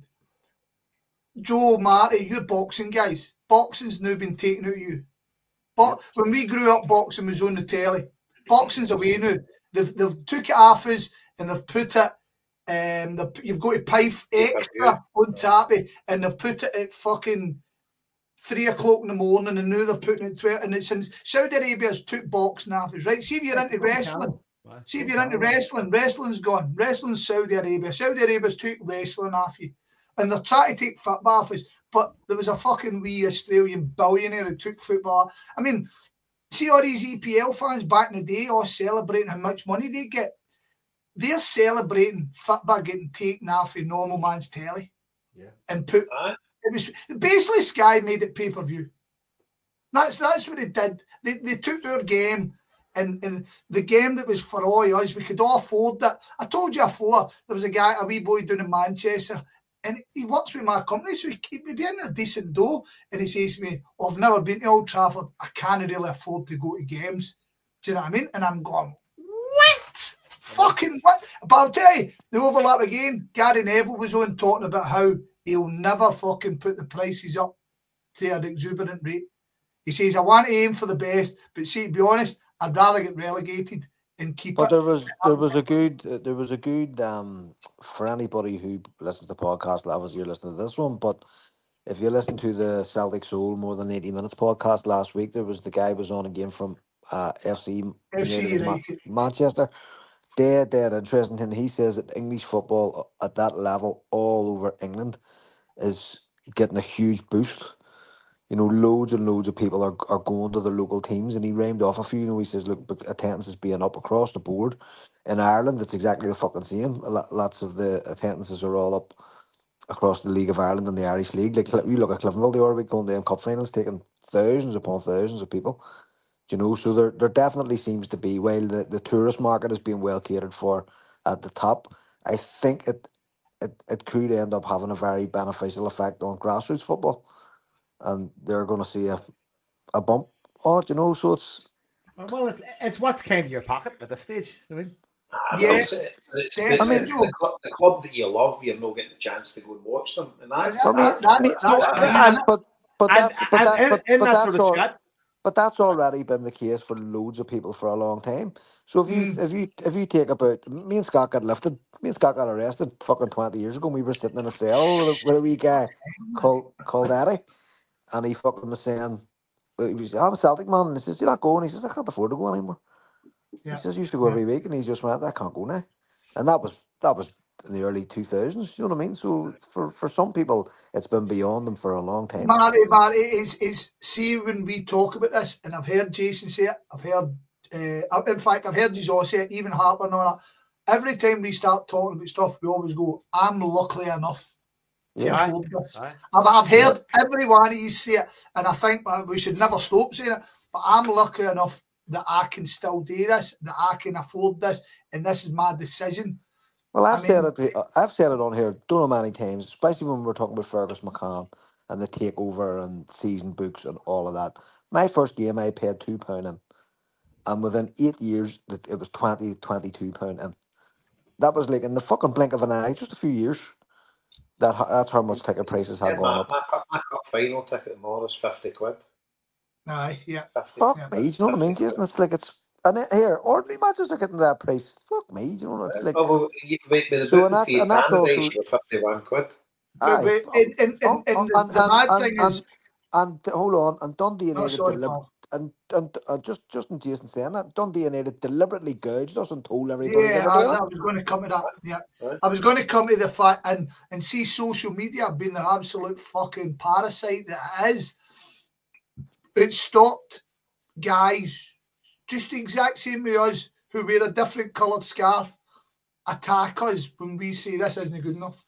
I mean, like, see, I saw some comments to the Green Brigade and they were like, well, where's your protest when you charged her 38 quid? And I was like, if you're ever going to dig up any cunt for fucking attacking their own club, the Green Brigade's the last one. Fuck me, you know what I mean? The Green Brigade have been fucking fighting a war with Celtic ever since they fucking started.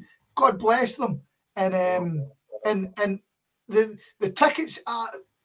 I feel we're going over old ground a wee bit, but I done a wee podcast last summer and I spoke to away fans and I asked them and they said the ticket prices are rotten, the match experience is rotten, and throw in the fact that they generally get battered at Celtic Park. And Celtic don't give a fuck. They just don't care. Whereas, see, if I owned the club, right? If I owned Celtic, same as you, I wouldn't be owning Celtic to make that money. Make the money that keeps the club ticking. Oh, yes, I'm into that. But I'd want everybody that comes to Celtic Park. I don't want them to enjoy it football-wise. I want them to fucking walk in the door and go, right, that was worth the money. It wasn't the bar. I would have a bar for the away fans alone. As soon as they walk into a bar and they could all have pints and then they go up to their seats. I would have that. I would have a bar ordering it for us. Of course you fucking would. And the thing is, the killer for me is we're sitting with 80 million quid or whatever it is, circa 80 million quid in the bank, and the ticket prices all get hyped up this year. But that's what pisses me off the most, because like at the end of the day, no business in today's world that says a Celtic ever thinks every year, do you know what? See if we break even next year, we might be able to cut off a wee bit for the common man, for the fans. They don't think like that. The last thing that comes to we made more this year. Fucking sweet, let's kick it up again. Do you remember BP? BP had made 2 billion and they made 1.1 billion the next year. So they sacked fucking 300 people. They made 1.1 profits were doing 40%. No, I mean, this isn't good enough, and they sacked them. And then you've got that fucking parasite down the road in Manchester, that fucking cunt. And I see that, what's that Specky Ride, the Manchester United fan that does his podcast? Do you know who I'm talking about? Gold something? No, I don't know his name. You've definitely watched, sorry Jason, you've definitely watched a clip of him. He sits in the he's one of the guys who live watches the game and you watch him get off his nut. But he went off in one and he says, this club of ours sacked 200 people and none of yous offered a fucking lip. He's never moaned. And now the club are thinking about selling Fernandez and you're fucking going off your head. He said, fuck every one of yous. You didn't give a fuck about it. What's that? No GoFundMe's there. I mean, no GoFundMe. No, exactly. And on that point, Matty made an amazing point last week, right? Matty, what? That's a fucking first. Oh no, seriously. I must have been really drunk. See when you spoke about Alex Ferguson and the Glazers, right? See when there's a couple of things out of last week's pod I took away, and obviously one was obviously the song, Joe. You let us hear a couple of things before it and fucking blew me away, right? But anyway, when you mentioned Matty about the Glazers, and obviously I was laughing, saying that from a legal standpoint, this is not the view of the home boys with Matty Flynn alone. Right? I digested that, right? And I've said that to maybe about half a dozen folks since last week. And every one of them is blown away by that. Do you know what? It was pretty common knowledge about him, right, man? Remember, Roy Keane brought it up in his book. He says Alex Ferguson ruined this club over a horse. Yeah, he fucking did. No, I was really surprised, Jason. I was really surprised that you hadn't heard that. To be honest, no, I didn't. I don't know. I just went right on my head. Higgins is always drunk, for fuck's sake. He's always drunk. So see we're on a bit, right? So I'll tell you a wee story, right? I'll tell you a wee bit about the Goodison thing last week, right? But anyway, so I get the train down at 20 to 7, right? So we went running. Big shout out to Tony McCabe for Whitburn, absolute fucking loon ball. So we're at the game, right? And he's like, he's standing. I says, can't believe you're not going to the last game at Goodison. He's like, no. He's like, she's gave me the go-ahead to go. I know. I don't think she did, by the way. So I'm like, so I just started fucking egging him on. And his son Jamie's like, fucking just go there. So I was egging him on. Next thing, he's fucking came with us, hadn't he? I went home, got my polo shirt and pants and socks, and he fucking came with us, fucking got on the train. So I booked him a train ticket, and the next thing, so we get a car out in Sainsbury's across the Central, and just as we walked in, there's 3 Scousers getting served, and I'm like, they were obviously at the cell again, and I was like, he's blue or red? They're like, red. I'm like, fuck off, fucking, and they're like, oh, fucking blue shite and all this. So we get the cargo, and we've all met up, all the ones that were doing on the train, and we've got on the train. So we started working our way down and try to get seats where, because the train wasn't all, but it was quite busy. And by the way, see the amount of Celtic fans on the train going back down to England? Fucking hell, every carriage was bummed with hymns, songs going and all that. It was absolutely brilliant. So we get down. There's a few Everton fans on it as well, obviously, because I'm out working down to Goodison. But we get down and we walks by, and it was the 3 of them were sitting there, like, all right, Ella. So next thing, I ended up sitting down next to him. Do you know what? We sat the full journey with him. 3 bad copies. See the 3 of them, right? Ages with a wee bit. One was a wee bit younger than me, I would say, and the other one was roughly my age, and the other one was a wee bit old, even maybe about 60. And the boy that was about 60 was a proper Liverpool historian, and the 3 of them were Celtic daft. They'd been going to watch Celtic for years, right? And so I was telling him, how did you get into Everton, blah, blah. He says, I met Scousers in Ibiza. Like, if you'd met us in Ibiza, you'd have been a red. I says, never. He says, you fucking would have been. And, but they were class, right? But a couple of times I was giving it to them big time about them getting us Everton back. I'm saying us getting Everton banned out of Europe for Heysel and all that. And there was a wee bit heated at times, and they were taking the nip a wee bit with us. And like, so, because I fucking hate Liverpool, right? But I don't mind Scousers. And then one of them says, so I says, look, I went to the Hillsborough benefit game, Justice for the 97. Not one of the guys like, my brother died at Hillsborough. Oh, you're fucking kidding me on. He says, he says, my young brother, he says, the 2 of us went, and we went to different groups. Jesus. He says, both of us were in the Leppins Lane. He says, I was at the far end, he was at the other end, and he died. Fucking hell, man. You're just like, no, fit behinds, and then you're like, God love you, man. But you know what? We had a great laugh with them on the way down, and we got half of the lime straight, like blue shite and everything. But they gave us a number, and they're like, just look, anytime you're doing anything you need, and that, we're up to Celtic, we'd love to get a pint of you again, and that. And they're like, it's about the city. And then see the guy whose brother died at Hillsborough, he's like, my wife will be there tomorrow, and say she never misses an Everton game, home and away.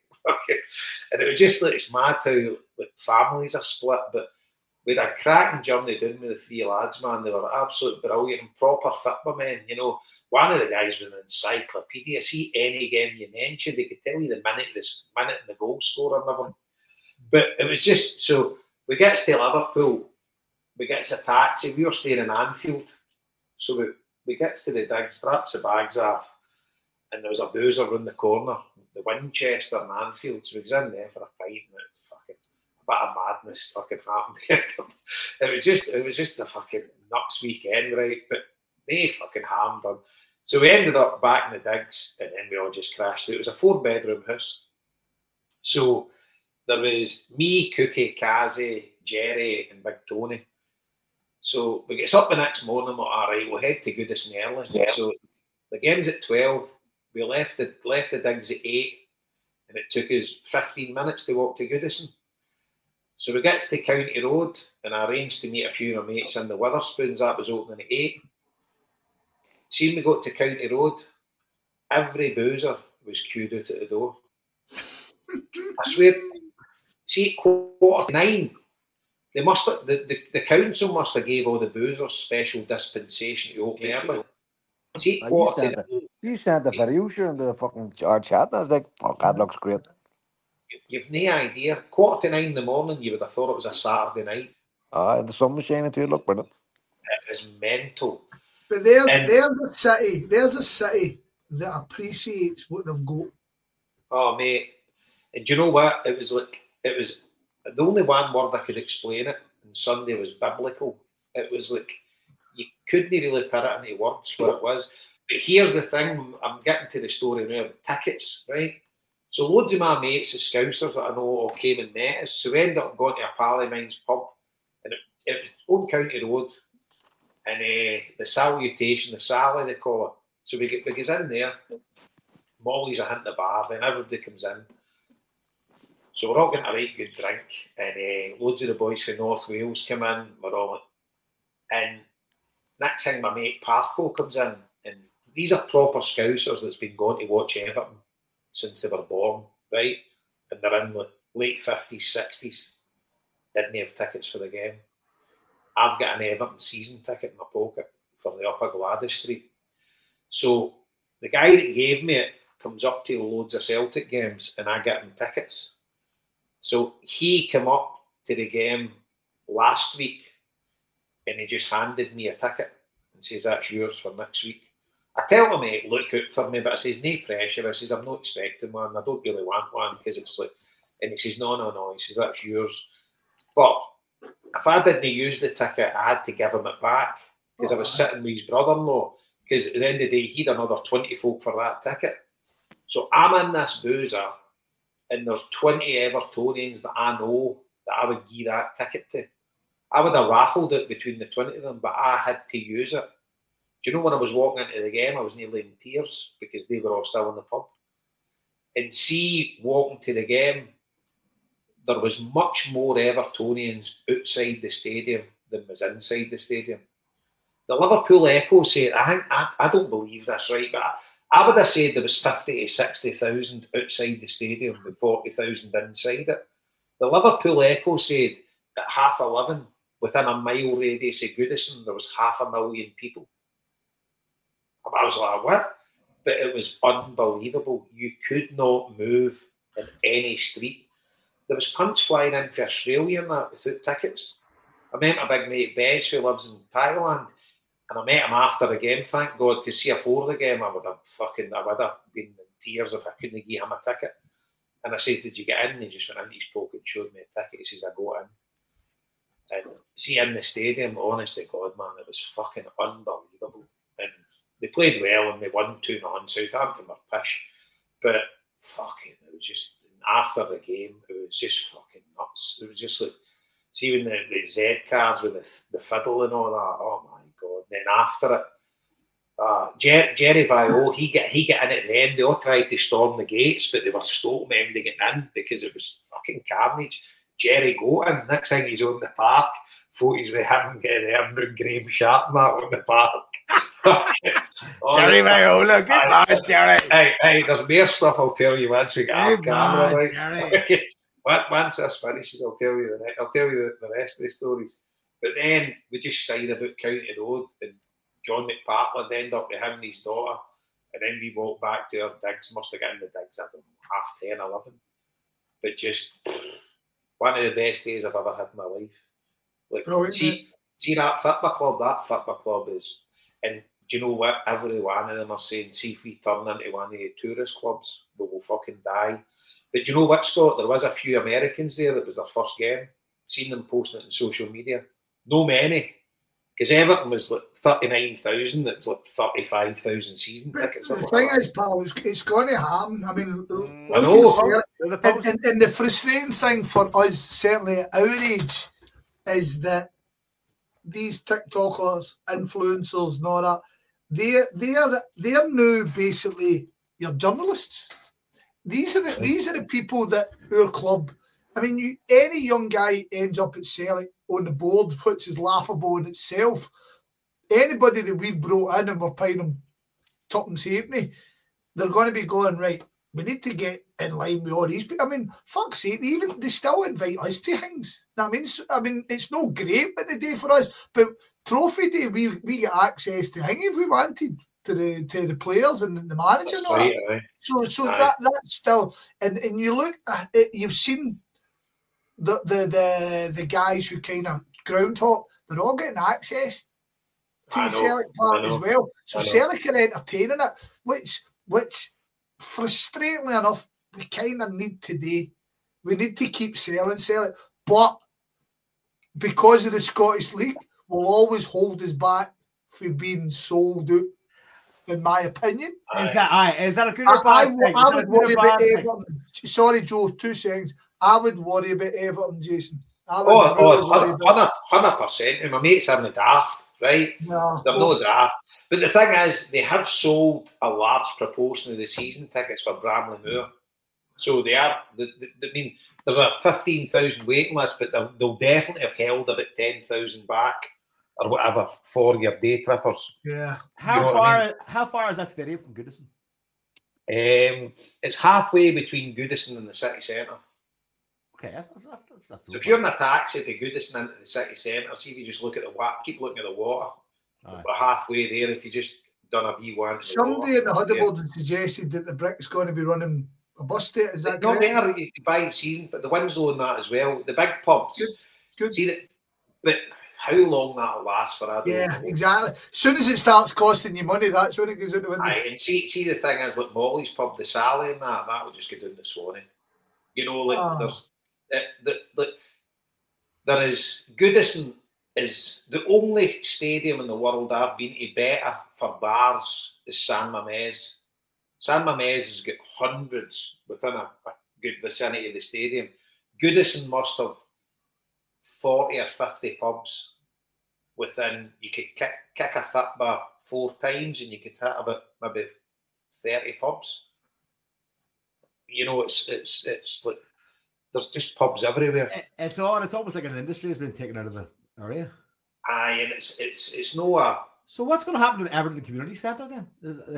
Are they going to start a new one up by Bramley Moore? Well, they're talking about the women are going to play at Goodison, but that'll not last. I mean, half of the stadium's going to get condemned. Because seemingly Morstry had said to the fans forum and that we'll only get a safety certificate for this stadium for another 3 or 4 years.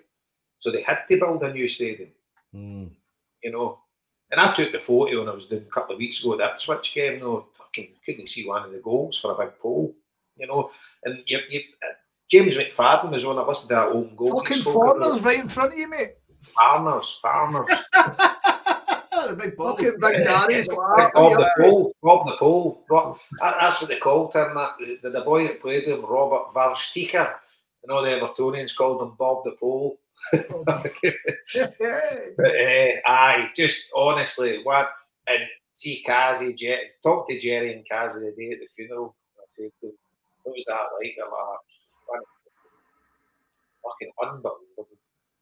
Just like good, mate. Good. Proper. Good.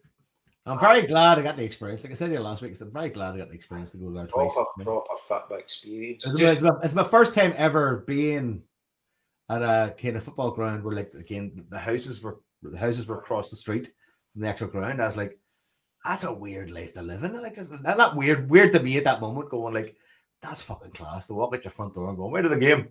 Bing. I know. And I'll give you a laugh, right?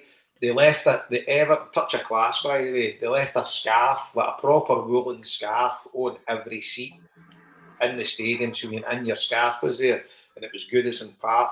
I was wondering why they all had the same scarf. Aye, so that was it, and it was obviously the time scale long Goodison's been up for, and a beautiful scarf, right, well made, and everything. So everybody, so I tied it in my waist. I'm no one for wearing scarves. So I tied it in my waist, and after the game, I headed back to the walk. So I met Bez and all that. We're standing there, and because I didn't stay for the full thing on the park. It was lasting for like a couple of hours after the game. I stayed for 40, 50 minutes or whatever, and then felt a bit of fraud, right? I felt terrible being in the game, right? Yeah. And grown men run about me everywhere, howling their eyes out and everything. It was fucking emotional as fuck, right? Imagine that Club 1, son. Oh, that's what everybody says. Imagine we were any fucking good. Fucking hell.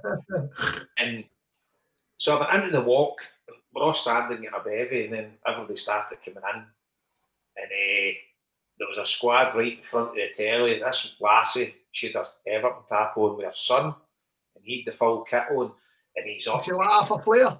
And he's I know, and he's the wee guys praying at the telly and all that, right? And I was like, fuck's sake, man. So I talked away to her. I said, did you get a ticket? She's like, no. She's, my dad was in and my brothers. She says, but no, we couldn't get in, and my son couldn't get a ticket and all that. I was like, I fucking took the scarf off. I'm like, here we man. I says, there you go. That's one of the scarves, one of the 40,000 scarves. For. She's like, oh, thank you so much. Well done, man. Somebody says on eBay, they're going for £100 now. Fucking cunts are punting for £100. But then one of my pals says they're selling the Everton show for £20. But anyway, I gave the wee man my scarf. I says, there you go. You take it. And he was so happy. He was cuddling me and all that. But just brilliant fit buddy, and just proper fans. Just fucking, you know. Anyway, right, let's get back to the fucking. Get right, so Scott's got the fear. Scott's got the fear. Oh, mate, I'll always have a fear. I'll always, no matter what we're fucking doing, I'll have the fear. I think the only time I didn't have the fear was that Inverness game. When was that? Under Ange's last game. I think that was the fucking last time I didn't have the fear. But so as I've always explained, I live myself in pessimism so that I'm surprised and delighted rather than fucking let down. So joy is a gift then. Yeah, exactly. I mean, logic says Celtic out and battle them. Celtic are a better team, or they've got a better manager. And I actually think I said to you last time I was on, maybe. No, I didn't. See when we beat Aberdeen, Jason's pal Chris Boyd went off in a big rant about, about your man, the Aberdeen manager, and I didn't disagree with any. I mean, I wish I'd done a pod with an Aberdeen fan this week, but my luck's been a wank, and that's probably led to me my fucking head fried and all. But I'll be really interested to speak, no matter what the result happens tomorrow, I'll be really interested to speak to an Aberdeen fan next season, because I didn't really buy it when it happened, when they went to 13 games unbeaten.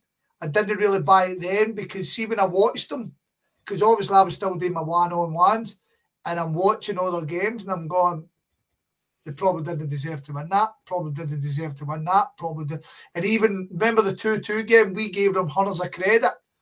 The game lasted another 5 minutes, Celtic won that 3-2. We should never even have got to 2-2. But they deserve credit because they went and done it. But the fall was equally as spectacular. And the fact that this team shat the bed when they had it in their hands to get to third. So, logic says Celtic rip them apart. When the James Forrest thing is after the shooters, pardon the pun. Because, see the James Forrest thing? Know that it was fucking hanging on the orders, but there was an almost, like, get a pass the ball down here. See, now, everybody, there's no James Forrest tax on it, there's nothing. All we've got to do is, let's go and win this fucking trophy, man. Let's just go and fucking do this. Fuck everything else. And then we can have a good summer. But with the ink, Scott, see the team. Let's go through the team, right? Okay. So do you want me to go through the whole team, or will we all go through position? Well, what we can do is, do you see straight after that, do you think the team will be the same team that started on Saturday? I would hope not. Because I think Forrest will be in it, but I don't think. So let's go through the team. So Schmeichel's definitely going to start in goals. So obviously we've not even mentioned Greg Taylor yet, but so we reckon it'll be Taylor, Scales, Carter Vickers, and Alistair Johnson. Yep. I think so. I certainly. Yeah. What about you, Scott? Yep, 100%. Aye. Which, right, and we'll come back. Obviously, we're going to talk about Taylor, but it's mad, and I was certainly one of them. I thought Schlupp had took that jersey for the rest of it. What a height he hit, and in the Champions League. Yeah. I mean, see against Bayern Munich. Wow, Brilliant. absolutely wow. It was a short period, but he was dynamite. Like, and the irony being, do you remember? Actually, I think we all sat and we spoke about how maybe we missed Greg Taylor in the defeat at Parkhead. We kind of missed his how he played in that, Aye. and Liam Scales, another guy who will never win over a good proportion of our fans. A good proportion. I was going to say majority. A good size minority. No matter what he does, he'll never win them over. He'll always have that League of Ireland sort of stank on him. The people will fucking throw. Yeah, I mean, Marty spoke about it last week on the pod. The fantastic Tino from the Celtic Exchange. Even he kind of, it's only League of Ireland, and you're kind of going, well, how many League of Ireland games have you watched, Tino? Do you know what I mean? How many actually? See the other side of that when you talk about the League of Ireland. Johnny Kenny gets a lot of favour for the fans. The fans kind of love him. Well, right, sorry, we'll come to him. But, let me just point of order, Scott. It actually wasn't Tino. It was his guest. It was the guy who he had on. But Jason, that was the point.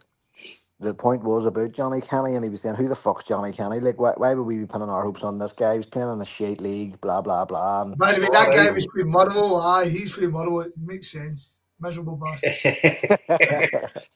I'd agree with you. Off my favourite. So that's us get the defence sorted, right? So we're on agreement. So now we get to the midfield where there could be There's one question. I have a radical one. So okay, so your midfield on Saturday was Engels, McGregor, and Paulo Bernardo. Yeah. Yes, I don't think he'd start Bernardo. Right. I don't think so either. I think he'd start McCann. Yeah, Luke McCowan. Yeah, I think so. Me too. It's no an outlandish shout. Is it fine margins though? Because Bernardo hasn't really put that much of a foot wrong. Like he done nothing last week. That's exactly nobody really. I think that's what Rodgers' problem was with Bernardo. He doesn't think he works hard enough. He's not that type of player who, like he's a real decent player. You can see he doesn't waste the ball. He's very tidy, but he doesn't stand out.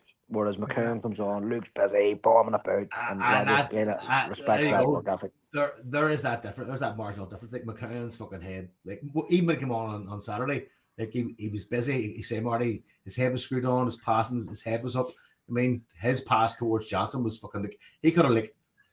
You think Bernardo at that point he takes a touch, looks around, McCann was straight away going, "No, get it sideways, get it over." Aye. So it's a good shout, and I would tend to agree with you, but I'm at 60-40. I'm not sure, but I wouldn't be unhappy with that. So, see that. Sorry, I'm 2 seconds till I double check this. Is Engels a certainty to start? Yes, 100%. Okay. I think so. So McGregor, that's what I'm saying. McGregor and Engels, I think, are sound. I think the debate will be will Bernardo or McCann start, and my gut feeling is it'll be McCann. Okay. And the thing is, 2 seconds before you move on. 2 seconds. No, I'm not moving on. Just I'm double checking this here. I'm talking about Engels, and it was interesting. Engels, I know we've not discussed Taylor yet, but Engels, there's a couple of teams in Italy, Atalanta and whatever, and he came out publicly and said he's more than happy at Celtic. Thanks, fuck. I just got his name printed on a jersey. Fuck me. Fucking. I like to hear that when players say that. Maybe it's just lip service. 100%, mate. But it's good to hear. It's good to hear they're kind of committed to the cause. Fill again, Jason. Fill again, just to I finalise, just to make sure what I'm doing here. So when that came out, you know, about the interest for Atalanta, and obviously going to play in Serie A, and the guy's from Belgium, he's no Celtic orientated, whatever, but he must be fucking loving it. You know, the season that we've had, and he started off that train, then he kind of plateaued out a bit, then he came good again, and like, he's not been amazing, but I can really, really see a player there, and we spoke about it in the chat during the week, I think you mentioned it, Mark. He said, would you stick or twist? And I said, I would definitely stick. But I said, if the bid comes in and it's 15 to 20 million, we kind of know Celtic's business model and what's going to happen. But I don't think he's there at this point, though. I don't think he's anywhere near at this point. I've got my point. I've got my point to come back. So sorry, I've got an interesting thing what you've got to say about Engels as well. I want to say, however, Bernardo over McCowan, right? I don't think Bernardo's showed better off the bench than he has started for Celtic. Luke McCowan was not in the team for the cup final. He wasn't even on the bench for the League Cup final. Right. And Luke McCowan has just won a league. And Luke McCowan wants this. And he's got that. Bernardo's got he's won every trophy in Scotland as it sits. Know what I mean? Mm-hmm. And Luke McCowan's got that hunger. Marty called him busy. Busy's excellent wordage for it, I think. I think Luke McCowan's a guy. And in actual fact, boom, I'm flinging it right here to you. First goal, Luke McCowan. Okay, his deck's on the table. His deck is on the table. On the table. He can't see it because of the wee coffee cup, but it's the wee espresso cup. See, we being the worst stato in the world and not having a clue about stats, I would say Luke McCowan's goals to games ratio compared to Bernardo's would be half the scale. Well, you can just leave that with me and I'll find you out. That's exactly why I said it. To come back to Engels, yes, Jason, loved it. I fucking loved it. Don't know how much truth was in any of it. Was it one of the Celtics in a cup final? We want to fuck our heads. We might just make this up. Do you know what I mean? I don't know.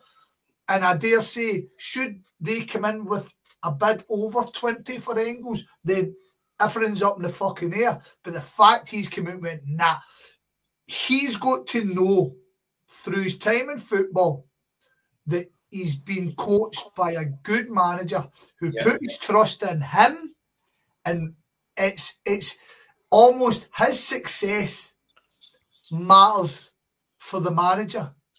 And we all know what an ego Brendan Rodgers has got. So it all works for Engels, because Engels can't be a failure under Rodgers. So Rodgers will push him and do his best for him and look after him and make sure he's the best version of himself. And Engels is shooting for the stars. Don't give a fuck what any cunt says. I've got fucking a bookmark of some Kilmarnock fan slaughtering their two signings, and I'm going, they two are going to fucking kill this league. One day. Who would you equate Engels to? Because there's part of me sees a wee bit of like the emergence in a way of like a Michael Ballack type. Wow, Joe! Wow, what a. By the way, Joe. See when you said that there, that isn't a bad shout. But I know what you mean. See, like the stature of him and the way he kind of. What do you call him? What do you call him? Play for Spurs and then ended up with Man United. Carrick. Michael Carrick. Michael Carrick. Just a guy who doesn't get flustered. You don't see him get involved in all the snash. You just see him fucking just playing his game, and all the people around him all appreciate him more than the people in the stands or the people watching him. Like they go, fuck, see this guy. But as I said to you, I don't really know if we know what Engels' best position is. I don't think we do. I see at the start, see his first 2-3 games, I'm like, this guy is an absolute fucking Rolls Royce. How did he come to us? You know, I just said to myself, cool as ice.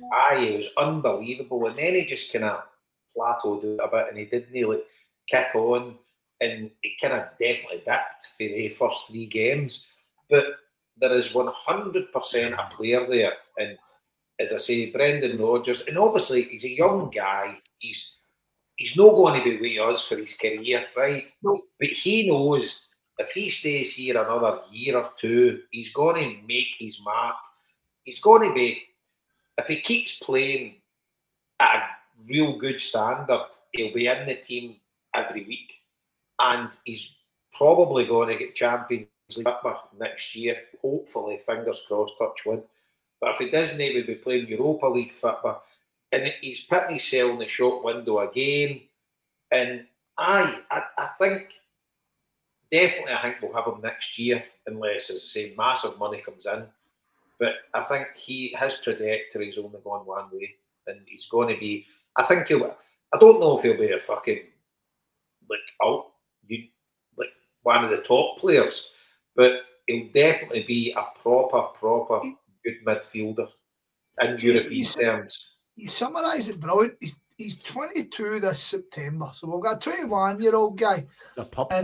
And I'll tell you, it was Paul John Dyke, on Axum, and it was he mentioned it, and I was like, "Fuck me, that's a great point."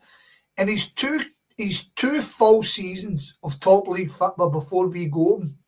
He played 31 and 33 games. See, this season, tomorrow's got to be his 54th game. Well, just as you're saying that, I said this. There's a mate of mine hates him, hates Engels, fucking giving the dogs abuse. And just as I was speaking to him, even your mate, Marty? I suffer for friends. So is John doing all right though? Not that miserable. I wouldn't even bother fucking debating with him. But just as I was talking to him, about an hour later, I flicked on my fucking phone and a thing popped up about Engels. So this was on the 9th of May. Arne Engels, the Scottish Premier midfield ranking. Goals, he's first. Touches in the opposition box, he's first. Shots attempted, he's second. Chances created, he's second. Successful passes, he's 9th.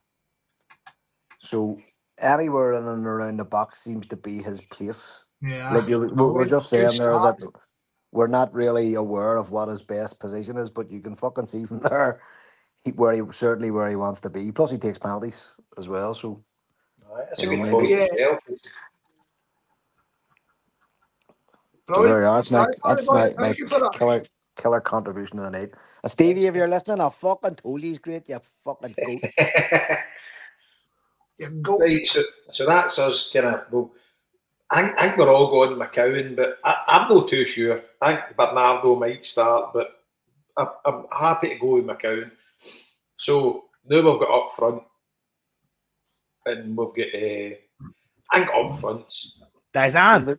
Well, we've got Dies and Maida, right? Is to me definitely starting. 100%. With a choice Where? of four. Where is? No, Where's hold the? on. With a choice Hold on. With a choice of Kuhn, Ida, Maida, and Jamesy Forrest. And Forrest, exactly. So that's who you're choosing from. So you could relatively say you could have Kuhn, Forrest, and Ida. Sorry, Kuhn, Forrest, Maida. And you could drop Ida. Right. If you wanted, I wouldn't be having Kuhn. But you could have Kuhn, Ida, and Maida. Or you could have Forrest. Again, something about Maida through the middle makes me think, fucking, let's just go. Forrest, Ida, and Maida. So, I don't know. I could see.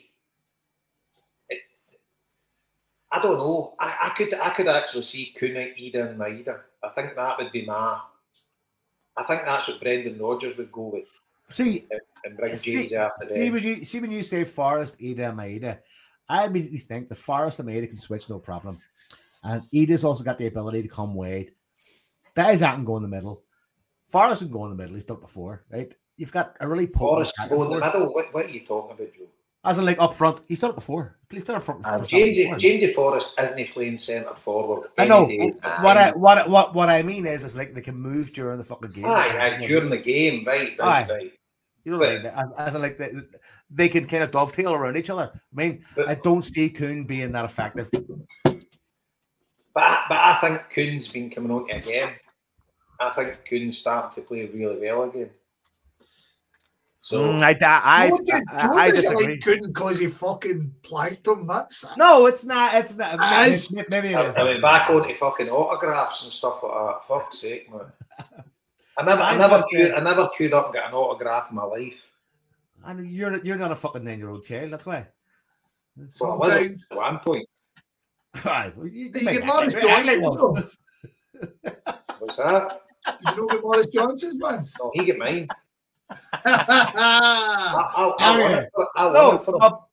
My point is, I've got nothing against Kuhn as a player, obviously, right? I just think as a person, though, you hate him. Racist. Not as much as I hate you at this moment, right? But my point is, there's a lot of play goes down his side repeatedly that doesn't necessarily come to much, and it's almost like in the hope that it comes to something, and it doesn't really come to something.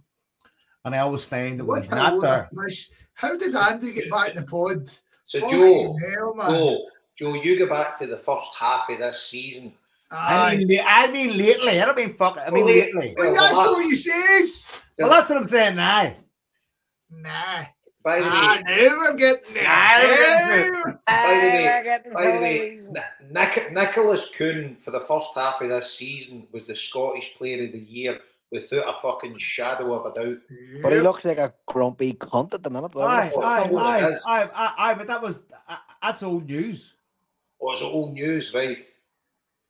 Like the cup final is tomorrow. It's not start of the season. Rio Hatate wouldn't get a game with Birmingham City during this podcast during this season. Well, we did discuss that last week, and we generally agreed he doesn't like playing during the winter. I think you'll find. Right. So I'm just saying my choice would be James Forrest over Nicholas Kuhn. Right. Okay. That's all I'm saying. So we don't need to delve into my personal relationship with Nicholas Kuhn. So we've got Joe's front three is Forrest, Ida, and Maeda. Yes. Right, Marty. What's your front three? And by the way, I'm not saying who you want to see. I'm asking the question: who do you think Brendan will play? Yes, I think Maeda, Ida, and Kuhn will start. I think Forrest will be on at some point, but that'll be a start from three. I would 100% agree with that. What about you, Scott? I'm exactly with the specky face one as well. I think it's cruel not to start James Forrest. I think it's a fucking shit. No, Joe. Big ball-headed Joe's right. Joe, but you know, if you think about it this way, right, Joe? You've been battering Aberdeen for fucking however long, and then James Forrest comes on off the bench, and Shinny's like, "Oh, for fuck's sake." Now I have to deal with this cunt. No minute. And by the way, you make a good point there, Marty. See if you see the team sheet and Shinny starting, if they give out their team sheet before ours, you put James Forrest on. Well, he did. That was a shellacking. He murdered him the other week, like. That was an absolute shellacking. He did. But Joe, I think you're letting your heart rule your head. 100%. But you're saying what you want to happen, but in realistic. Yeah, no, he is going to play Kuhn.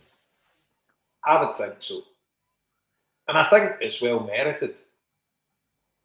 You know, I think Kuhn deserves a wee bit more. See what J-Bo's saying? I think Kuhn deserves a wee bit more respect putting his name for this season. I think, once this season, like, when we sit down and we review the season, I think there will be a kind of load of points will go for fucks. Aye, exactly. See, you know what? It might be my sense of expectation from the guy after like his first half of the season. That's what it is. Joe, I ended up in the fucking the player of the year, dude, and I ended up in with the players, and the cunt wouldn't get off his fucking seat to fucking, and I still sat down and got a photo beside him. Fuck him. See, again, you're bolstering my position on. Was that a good night, Scott? Who knows, mate? I think it might have been. Well, that's a good. It might have been a good night, mate. Are you sure you were standing up or sitting down with fucking Nicholas Kuhn? I think Nicholas Kuhn. Are you sure it was Nicholas Kuhn? He maybe got a photo beside me on the flare. Did you have the penguin, Scott? Did you have the penguin suit on? I did indeed. I'm not saying the photos. I'm saying some photos. Send them it. You took photos? So basically, right, I walked in. Black tie dinners of Celtic players. I wasn't going. I've never been interested in going these, and I would see, Jason, see what you said about autographs. I'm not interested in autographs. There'll be mad exceptions out there, right? There'll be mad exceptions. Lubo, for example, I I would go and get Lubo's autograph or a photo because it's Lubo. Know that I want these things, but just so I can interact with Lubo. Yeah. Same as Henrik. Fucking These interact guys, with him, I for mean, fuck's sake, we kidnapped him one night in the number 7. Who? Lubo. No, that's a different story again, man. He was fucking dragged on the table. Yeah, we got a photo together. Exactly. You know what I mean, I like see Lubo right on it. I could go off in a huge time. Anyway, doesn't matter. So so I was invited to do. A table had been booked and there was a space. Do you want to go? And I was like, oh, and it turns out the drink had been piped. So it was a free night. You know what I mean? And I was like, right, I'll go. It was after Ibrox, fuck me. And I'm fucking rattling a half bottle at the game at Ibrox, you know what I mean? And I've went, and a big pal of mine, who I think he's all know, big pal of mine says, do you want to come in to play a bit? And I was like, what? And he's like, do you want to come in to play a bit? And I was like, aye, all right. So I've wangled this free fucking, and then I'm in the player bit, and I hate annoying cunts for like 40s and stuff. I on it just makes me. However, the guy who brought me in didn't have the same affliction, so basically I got 40 with fucking practically every cunt.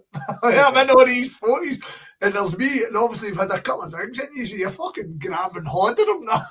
So I've got 40s with him. The only one I missed out was Brodge.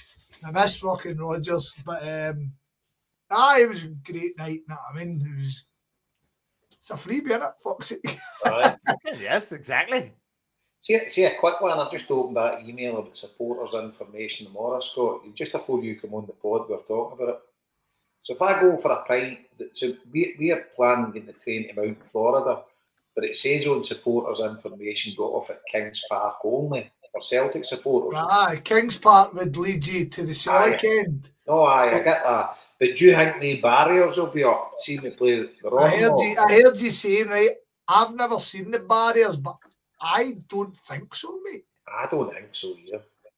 But they might be because I always go to that snooker club before the game and get a few pints. And fans out, it's mixed, right? And I was planning to meet a couple of folk in there, and even if the barriers are up, we'll just take a right when we come out and just walk out the long way. Exactly. I mean, it's no. It's not I mean, they cunts, as we spoke before, Jason, they cunts are fucking scum rat fucks. A load of them. But in general, football fans are sound, aren't they? In general. I'm going to be early, do you know, no colour zone or whatever, so it's not going to matter. But you're an international celebrity, they might fucking recognise you.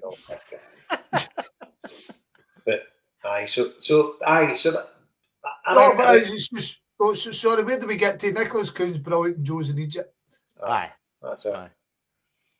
We should sing a song with that, Joe. You've got your guitar. Well, the James Forrest song is around my head. Jamesy Forrest. You're hanging all the fucking years. All the years we've went by and we couldn't have done that fucking. I know, how bad is that? It's a genius. But the James Forrest thing, there is a bit of revisionism in terms of the support for James Forrest, right? Definitely. I think there is guys like I've liked James Forrest, but see if James Forrest left, Mario, again, and I apologise to the chat room. I know you've heard it. I'll tell the same story.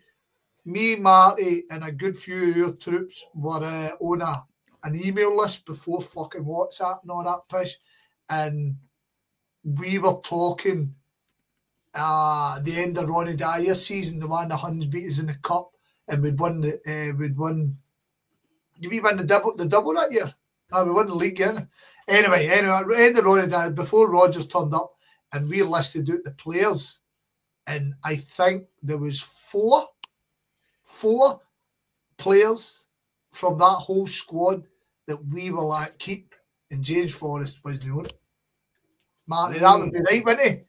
Because that's when he was about to leave. No, he was about to leave, wasn't he? He just... Yeah, you could tell he had kind of given up. You know what I mean? His attitude wasn't great. Not you know what I mean? Yeah, 100%, mate. He obviously, again, going back to Joe's question today, I thought that was a fascinating question because he has worked with all those different managers, with all different things, and him and Dale just were not working, Well, that was the manager I was thinking of when I was asking the question. But Ronnie Dyer failed in a whole plethora of ways. That sense. But here's the thing too. Rodgers was asked at the press conference yesterday about celebrating and all that stuff. Then he was asked about the close season. He gave a very, very interesting answer, right? And he said something along the lines of, basically they were saying, you're going off on holiday and you're going to throw your phone into the corner until you come home. That's right, yeah. And what he said was, well, yes and no. He says, look, I am experienced enough now to know that football's a 24-hour game, but I'm also experienced enough now to know when I need to be in contact with people and when I don't. He says 10 years ago, I wouldn't have been like that. And I think that was what Ronnie Dale's problem was. He just was not an experienced enough manager of big clubs to take us on. It was a fucking daft decision. Marty, it's what you just said there could lead us into a conversation when we've done this podcast for another 2 years, because I think I've overthought football management, and I'll give you just the short. And it would be a great topic to talk about if we ever do one during the summer. But I started running a football team, an adult football team, when I was fat and lazy, and I like coaching, so I took on a team, and I thought the guys on the pitch are better than me, so I don't need to really coach them. I just need to kind of get them up for games. And that's what I've done. And because of their talent, we got to a level. The older me, who's now super confident in terms of tactics, in terms of how I should address people, how I should look at games and all that, would not be as lenient with them how I was then. And that's exactly what you're talking. That's experience. That's absolute experience. I'm now at the point where I kind of go, no. You listen to me or you get the fuck. Know what I mean? And that's no just amateur fit. That's everywhere in life, isn't it? We're all of an age. We're all confident with what we do. We're confident in ourselves. Ronnie Dyer thing. I mean, you've got to put respect on his name. He delivered these 2 leagues. Delivered those 2 leagues without 9 in a row. And he gets, however, even he said at the end, didn't he? He says, I'm not really ready for this club. And we went and got class. Right? We went and got class with Brendan Rodgers. Obviously, circumstances worked ways with what happened at Liverpool. The fact he's a Tim, it's all worked well. And this thing is actually leading me on a tangent to my next question. And then, but you saw the fall off when we go Neil Lennon. And Neil Lennon is almost somebody who hasn't. What's the best way to describe this? Developed. Is developed the right word, Marty? I don't think it is. I don't know. When he came back, everybody was thinking, well, it's the kind of a safe pair of hands, and he's been here before, so therefore you would have expected him to be more effective as a manager the second time around. It just didn't work out. He didn't really. I don't think he developed. He was managing teams like Hibs, and I'm not. That's my point. He kind of never. I'm not. Hold on. I'm not for 1 second running them down. I couldn't fucking manage Hibs. But the point being is, he didn't move up to a higher level of football. He was at Bolton. He was knocking about the lower leagues with Bolton and things like that. I think Scott's point basically is Brendan Rodgers done it in the top tier of football with Liverpool and was a ball here off winning.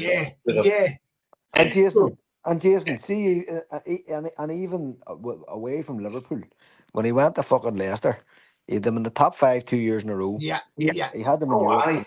And they won them silverware. Can I just say, I think the difference there is that Neil Lennon's managerial approach is based on his actual personality, right?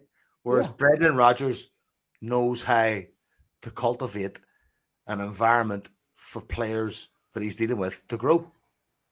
It's fair, right? And I never ever want to get to a stage here, and I would believe that you three gentlemen would agree with me. We never want to get to a point where we're denigrating Neil Lennon, because that's not really what we're. No, Joe, I made the point, right? I didn't need you to jump in because I know you's on me, and I hope anybody that listens knows we know. However, Celtic are the pinnacle of Neil Lennon's managerial career, and Neil Lennon done it the first time in such a way, and it worked, that almost he came back, and he maybe I'm being totally unfair, because we've got to remember that Neil Lennon came back and won as a treble after it. Yes. You know what I mean?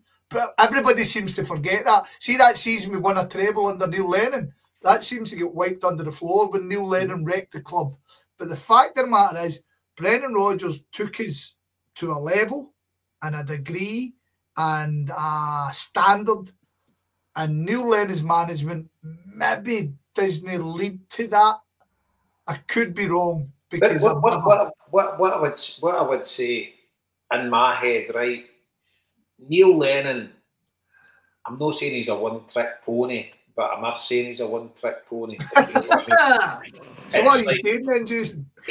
He's got a way management, and that's his way, and it works with certain types of players, but it won't work with other types of players. Yes. Brendan Rodgers is a clever cookie, and he'll realise how to get the best out of different types of players. And I don't think, well, I know for a fact, people that are players that are in the B team and whatever, Rodgers will keep checking them and whatever, but he won't be one-to-one with them at all. But with his main players, he'll be all over them, and he'll know everything about what they are all about, and he'll study them, and he spends half his life, studying fucking human nature and stuff like that. Well, I think if I had to equate what Rodgers is capable of doing with players and what someone like Martin O'Neill is capable of doing with players, it's the ability to kind of unlock and fuse confidence and ability. Because look at the players that kind of were subpar, like Tom Rosick being one, right? That when Rodgers came in, suddenly just took a massive jump, right? But see the Martin O'Neill analogy. Martin already did the Bobby Petta. But Martin O'Neill was a man manager. John Robertson did all the coaching.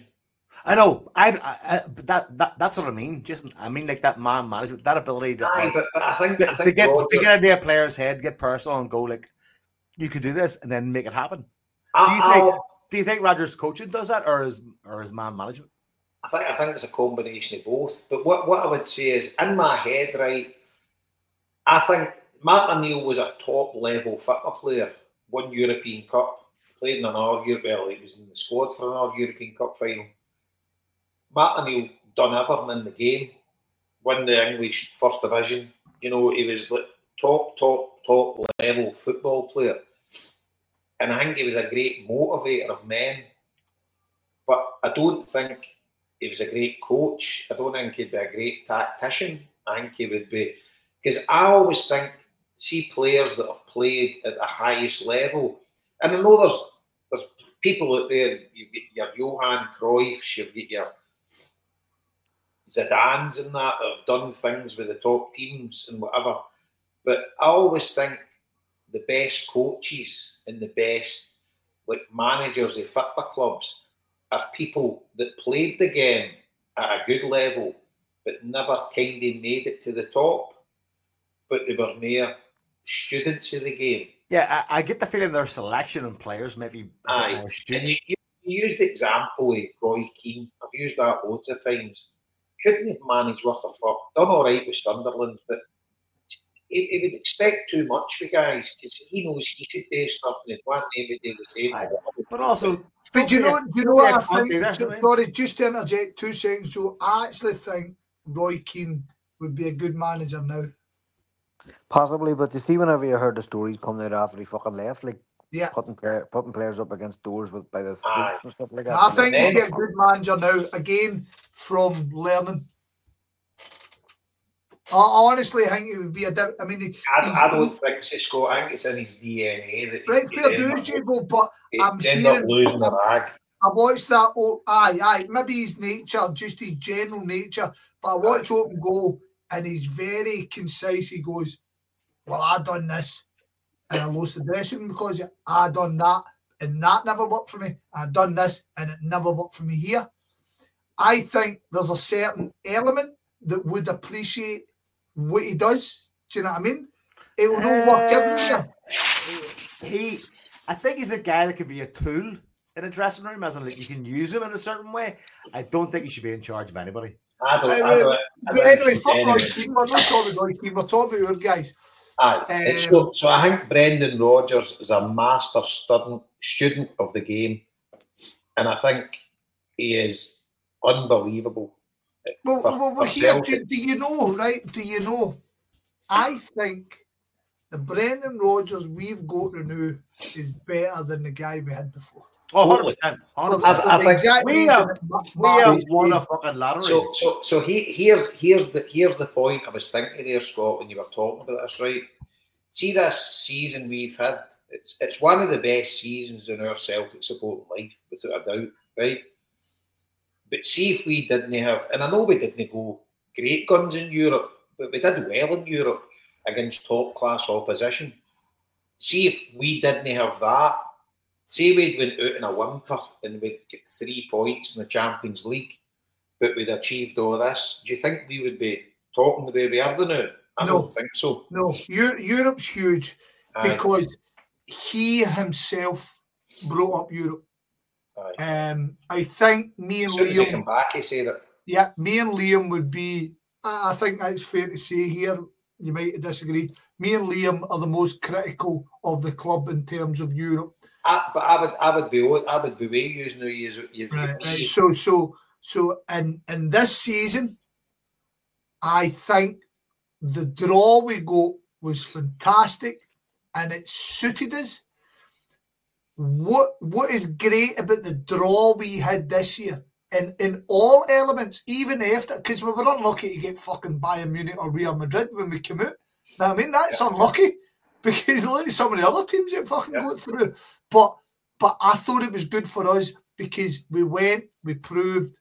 Now, we've got this fucking nail-biter of a playoff. Playoffs can go wrong at any stage. Celtic have proved it numerous times. But see if this club's got what Arne Engels thinks we've got, what Brendan Rodgers thinks we've got, and we'll see if Maida Kun, CCV stick about, or maybe they fucking shoot a craw. But guys like Schmeichel, see if this team's as good as they think it is. For different, I'm listening. We get through this qualifiers, and no matter what we get, we might get a stinker, and then we've no chance. But see, even if we get a hard draw, the aim for Celtic at this point, European-wise, whilst for us, for the club, is to get as far as it possible. See, for us, we know we're not going to win this cup. We know, and we know that we don't get any fucking dividends when Celtic get a fucking point and all that. We know that Celtic 80 million turn into 130 million but what us four sitting here in Longers and Harper and whoever else is on this pod and all you boys that are listening, what we want off of Celtic is pride. We want cunts to be fair to us, and we want fucking teams to come and fear us and treat us with respect.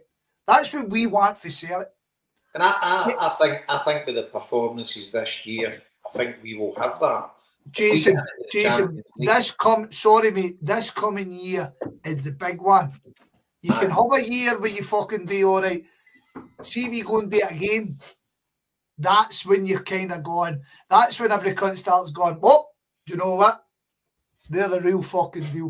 Do you know what? See, this year, to me, the next year coming up, right? I know I'm getting way ahead of myself. I'm not really asked about the treble, but to win the league and you get one of the cups, right? But see if we were to get to the last 8 of the Champions League, that would be monumental for me. And I think it's possible with the way we played this year. and things need to go favourably, but you've got to remember, we drew Bayern Munich, who had a good chance of winning that, and obviously they fell short, right? But we get put out in the last minute in a two-legged affair with Bayern Munich, and we were the better team in Munich. We were the fucking better team without a shadow of a doubt. Never let any jobbies downgrade what we've done this year, and they'll try, and you'll get a whole load of Celtic fans who'll fucking believe it. We had to go and beat who we had to beat. We had to fucking the frustrating thing about the Aston Villa game was the injuries that happened, because we in European games we can't carry the injuries that an Aston Villa, a Bayern Munich can. Fact. So many times over the past few years, CCV's been missing for our key games, and he's the most vital part of the team, really. See, when you're playing in Europe, you can go on about your Maedas and your guys up front, whatever. Yeah. But see, we don't have CCV at the back, and we rely on him so heavily. So that's been a fucking ball ache for us over the past few years. But I know we're supposed to be cup final and he's here, but I really look forward to when we sit down and break down this season, because it has been a fucking magic season. It's been one and we could make it fucking monumental tomorrow. I mean, we haven't even really discussed like travel, like how rare it should be. Do you know what I mean? The first fucking 2, 3, or 2 and a bit decades of my life, I never fucking seen one. And now they're just rocking up because of the way. Man, fuck's sake, if you've never had steak till you're fucking 31 and you had steak for fucking 6 years, you start going, steak's no fucking. Do you know what I mean? So let's be honest with you. The players have repeatedly told us how hard it is to do this. So we as chumps who can't fucking keep the ball up 10 times should never be denigrating them, even though it will be. And the great thing is, everybody I know, yourself, Marty Flynn, Joe, Jason, fucking Liam, we'll celebrate tomorrow if we win. It won't be a case of yawn, I'm away in my bed. We'll fucking celebrate the fucker. We'll celebrate as much as fucking Tottenham done with it. And see if they allowed us to do a fucking trophy tour in the town, we'd all be fucking gallivanting behind the fucker as well. So we'll celebrate it. But let's not kid ourselves on. Exactly what you says. Marty, before I knew you, we first met, Celtic had never done a treble in our lifetime. Aye. Never. Aye. So me and Ellie, we take it off about 6:30. Most mornings up to the Perchy. They're a big walk. This nature reserve near us in the morning. And we're talking about Celtics winning the titles with 55. And Ellie's 23. And I was like, you're not that far off. I've seen half of your league titles. You know, and then we start talking. Absolutely. And then we started talking about trebles. So she was born in 2001, right? So we won it was 2000, 2001 was the first one in my lifetime, right? Because we'd won 67 and 68. Yeah. So she missed the first one, right? So we've won 8 so far. So she's seen 5 and she'll be with me tomorrow. You see 6. Fuck's sake. So, and do you know what, Jason? There'll be kids this year going, like Ali's age, going, this is a shade treble. Sure, it wasn't invincible. Aye.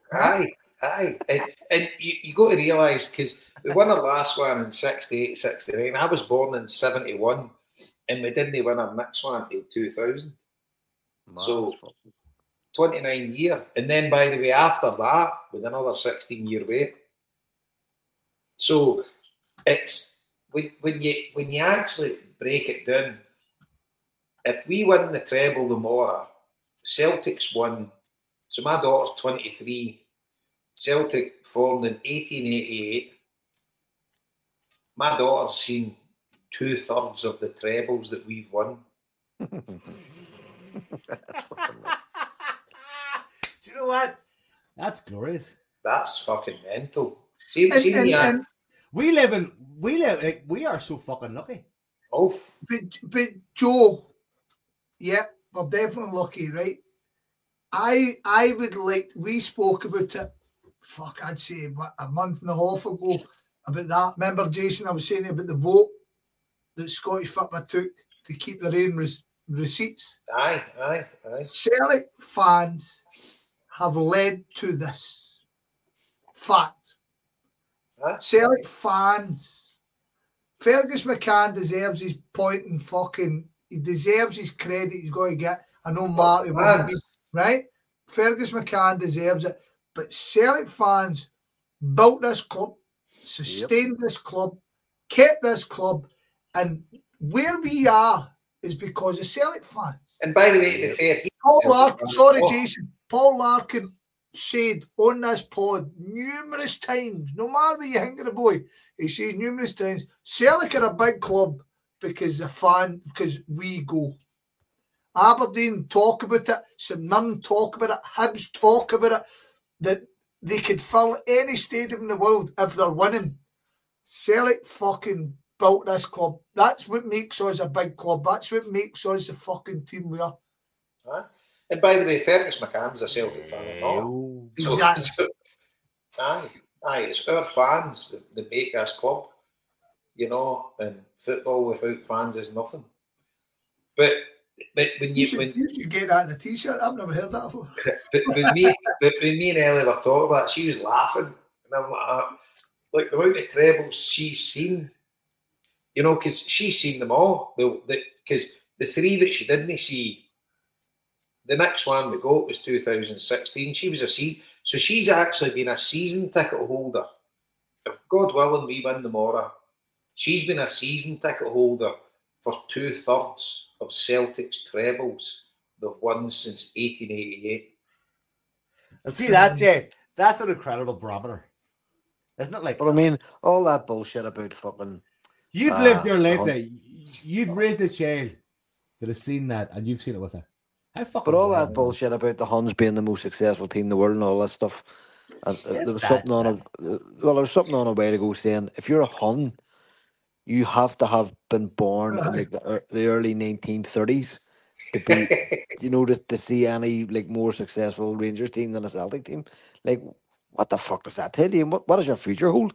Jabo, what did you think of the Brazen Heat banner? And by the way, see folk that say I don't want to make a big deal of it. Get to fucking celebrate it. Yeah, I'm right about that too. That's right, Jason. Ram it right down their throats because all they did. And by the way, shows how stupid they are because like they must have seen this coming 10 years ago. Right? And they should have been saying to themselves, let's fucking simmer down in this, boys.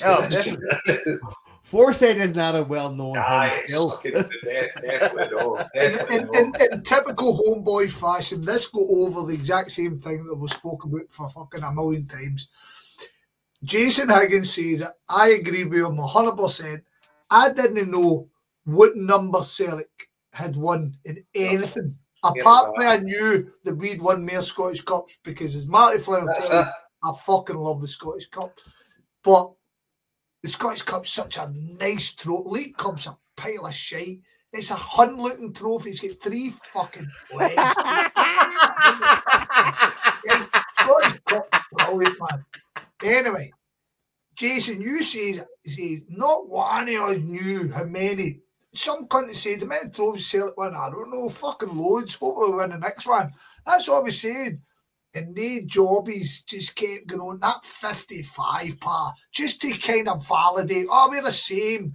And now we've took it off name. I'm going to get my 5 stars this week as well, man. Jobby bastards. You're right, Scott. I have never. Besides my neck, Marty, I gave about 15 in there, mate. I have never thought about like numbers of like. I'm allergic to numbers anyway, in general. I've never thought about like fucking start times you're allergic to your exactly. That's upsetting. Numbers are a thing. A thing. I just love the fact that we can now make it nonsense of it. Like, do you know what? Jam into them for the next year, and then after that, don't give a fuck. Here, by the way, the Celtic Twitter was fucking on fire the other day. Oh, somebody sent me. I can't remember what it was. I was doing in Liverpool and I was just. Somebody sent me some stuff and it was hilarious. What was the fucking simply that deleted? Yeah. The last one was Another Day in Paradise. I was like, you know what? That is fucking. I'm standing with Magoo at the game, right? And see when it finished, I says Magoo's like, that's straight to me. The two's looked at each other. We missed a trick here. We should have played simply the best. Fucking right. Yeah, I agree. I was fully expecting it to be honest. Take it off him. Take everything off him. They can keep something the best. Honestly, God, they can keep it a fucking dirtier song. I know. But No, you're right. Marty's right. Just dirty the water. You're not going to play I know, but it's such a rubbish song. I know. But see if they'd have dropped the place would have fucking went nuts. What was that, American Ninja? No, that's an actual China O'Brien sequel. China fucking bread. China bread. Go you back to Ireland. Go you back to Ireland, Joe. I mean back to Ireland, Joe. Fuck off back to Ireland, you fucking big Celtic season. We're in Ireland. Imagine a supposed, and I'm doing air quotes, supposed Celtic fan saying that, going back to Ireland. Fucking, you should have fucking rock bottomed them, mate. RKO. It was at that point that I pointed and went, we're done here, and turned my back and went, I can't face this anymore because it's going to turn nasty. So. Anyway, you've cheered me up, man. Well done. That was fun, lads. That was fun. Right, so we've got 3 questions on the chat. Wait, what are they? I'm not right. These wankers. Right for the off. This one happened about 14 hours ago. He's probably not even listening anymore. Will the weather change how Celtic will play? That's for Joseph Agnew. Joseph, thanks. I know you're listening. What a fucking guy, Joseph. I'm stumped. I'm a bit stumped. No, I'm not fucking stumped. I actually think bad weather will be worse for Aberdeen because Aberdeen need to keep a real good shape. They have to be on their ball. If the likes of Maida and Forrest and Kuhn are having the sort of days we think they might have, nice slick pitch. Remember we beat Aberdeen that day in the fucking rain. The Rajic goal too. So I think Aberdeen slipping about, making defensive mistakes is a fucking problem for them. I think we will be much less affected by the rain if it's raining. I looked at the day, the weather forecast didn't look that bad. It was like 20% of rain chance of rain or something like that. Well, 20% of rain means actually 20% of the actual area, not 20%. Area, well done, Joe. I do that as well. Well, I don't understand it, but I do it. No, let's talk about weather conditions then. See if it heals. Well, then it heals. Ah! Right, boys, I'm off. Fucking hell. Wrap this up. We're taking fuck. Wait till you hear this question, right? Wait till you hear this question. Could Wrexham maybe dip into the Scottish market now they have a bigger championship money? Ooh. You know what? Joe, you've been a resident. I wouldn't be against having a wee bit of Ryan Reynolds up at Seltley Park, does he? Well, I'll tell you, boys, right? So, I think I mentioned this last time. I don't remember because I was blotto. I started following a fella. Did I say this, Joe? Were you on last time with me? You may have mentioned that. I might have heard of this somehow. But I want to get this boy on a podcast. Wrexham fan. I told you he travelled from Wrexham up to Liverpool to watch Charlie and the Boys. Did I tell you that? That's not really a fucking long journey, in fairness. If he's a Wrexham fan, going to see Charlie and the Boys. Loads of Wrexham fans are into Charlie and the Boys. But the boy does a podcast. He does a podcast, and he jams it. He's on Twitter, and he jams it right into every cunt. So they all give him dog's abuse. He's got a very distinctive face. I love this guy already. I fucking love the guy. What's right? Snap me on some links here. I want to see this. Mate, I'll follow him because it was like I said this boy's class. I think we should get him on. We should get him on a show because I'll send you a link to one of his pods. We should get him on because I was one at day one with him, and then I watched it and I was like, nah, all the boys would appreciate this cunt, and we should sit and just talk to him because it would be interesting because he's been a fan before all the snash happened. Oh, yeah. Excuse me, before all the good shit happened. So it'd be interesting to see because Jason, me and you have often spoke. What if somebody bought our club and try to make them into something? What would you do? Do you know what I mean? And because see, to be honest, what two American fucking movie stars have bought your club. As a traditionalist, you're sitting there going, fuck. I know, but but the thing is, see at the time, see when they bought it. I mean, I don't know, tell you, read a Wrexham fan up in the Grun, me and Magoo's mate. I took him to the game and he was with us all night. I dropped him off in his digs in Hamilton. He was up working and he was going to the Wrexham game the next night. So he told us that the highest Wrexham have ever been in their history, they've never been in the top division. Yeah. The highest they've ever been is the second division, and that's where his dad watched them. And he went when he was a kid, but he could hardly remember it when they were in the second tier. So he's only watched them with shite. So he says we were at the depths of despair when these two guys come in. So he says we were all just like, fucking go for it. So to put a wee bit of context before you finish your story, Jason, is that they ended up fan ownership, and as well we know fan ownership brilliant for protecting your club. It's very limited in terms of growing the club. So my apologies. No. But it's a great point because it's maybe good when you're basically at the second or third tier of English football and you're happy with that. Yeah. And it could maybe protect you, and then you could just carry on and whatever. But they were at the depths of despair. No, they fell out of the proper 4 leagues. So he's like, but then he says, you've no fucking idea what that's done for our. He says, because do you know what? Funny thing is, right? See, Everton have got loads of fans for North Wales, tons, right? But they don't have many fans for Wrexham. Because nearly everybody in Wrexham supports Wrexham, but it's not that big a place. And their big derby was Chester, but they're shite now. So now it's Shrewsbury Town. And obviously they've went up the division now, and Shrewsbury hasn't. And he says, you'd be going out and see you and your mates met for a pint on a Tuesday night.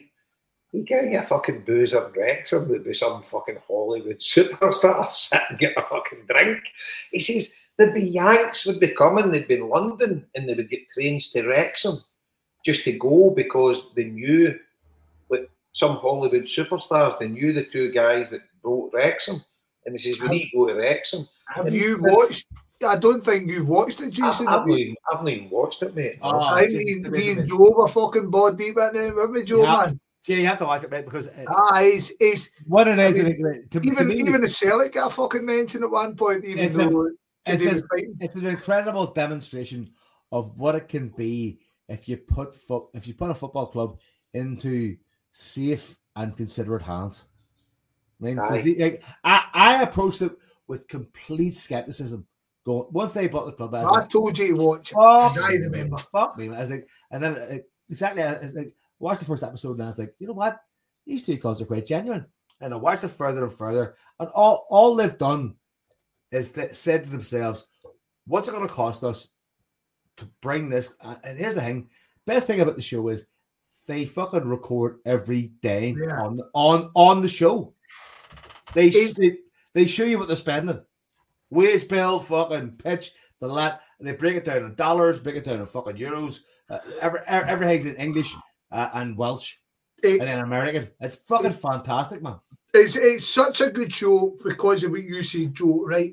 Do you know it's no businessmen, right?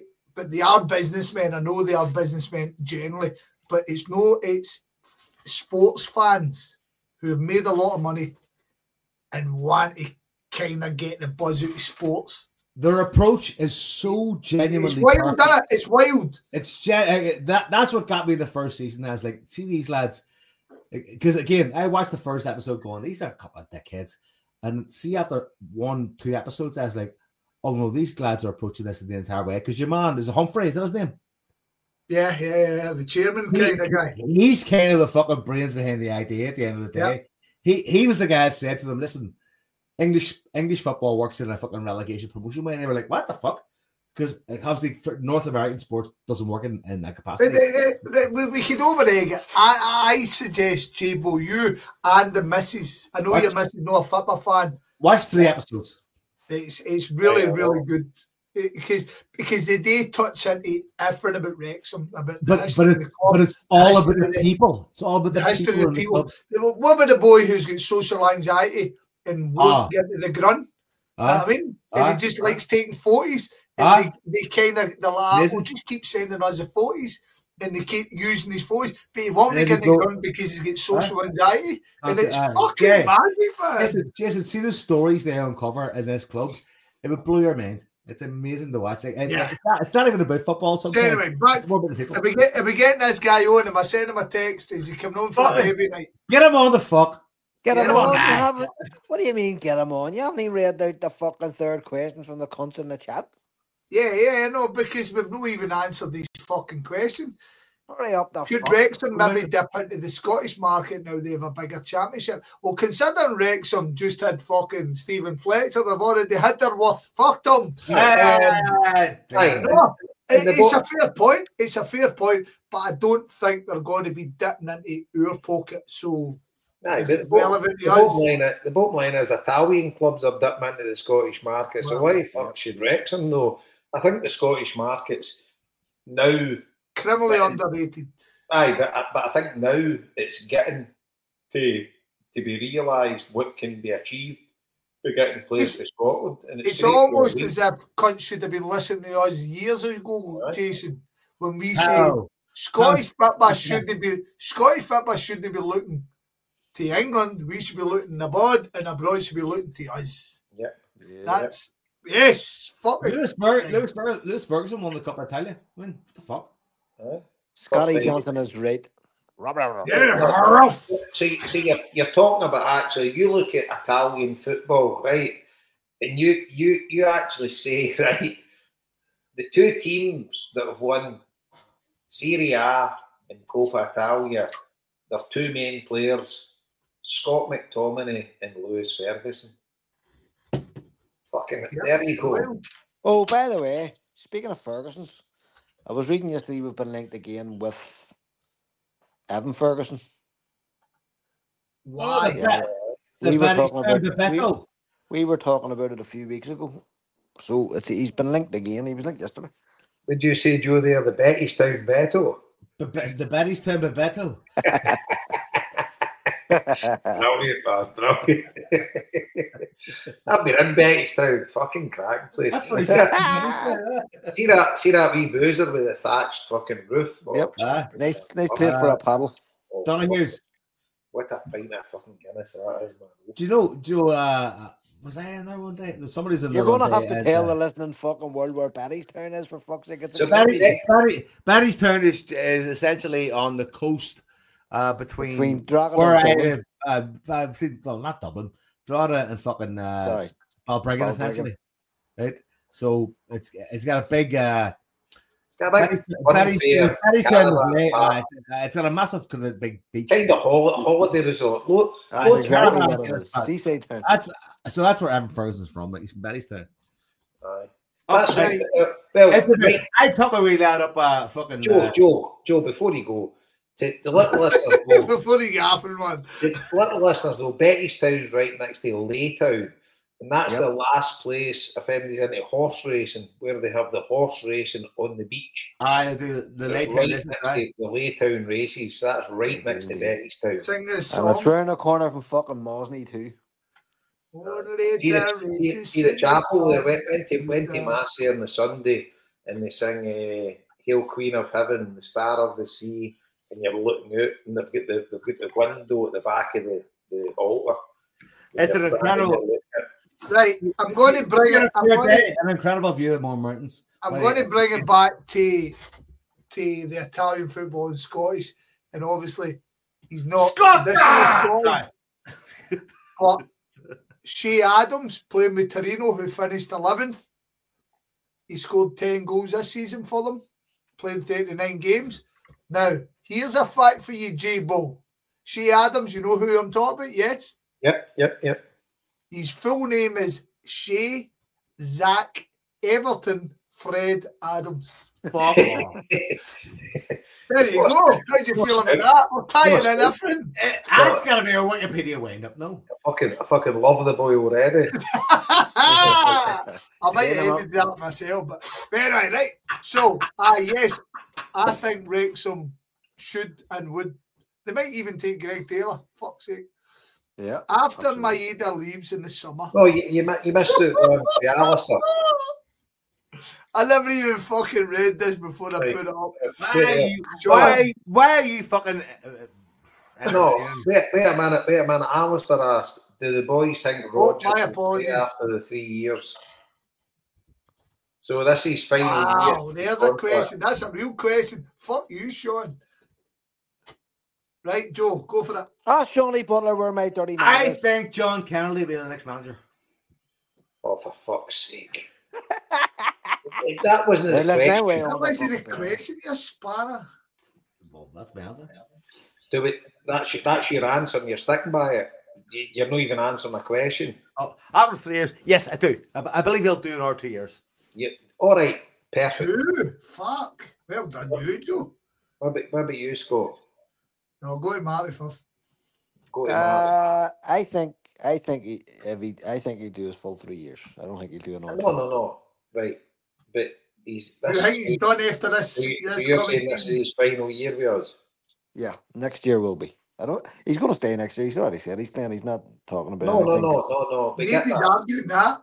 We get that. But I don't think he'll be here after next year. No, I think he'll do his time and then blow. Well, you would know more than any of us. So. No, here I'm not. No. Hold on. No. Here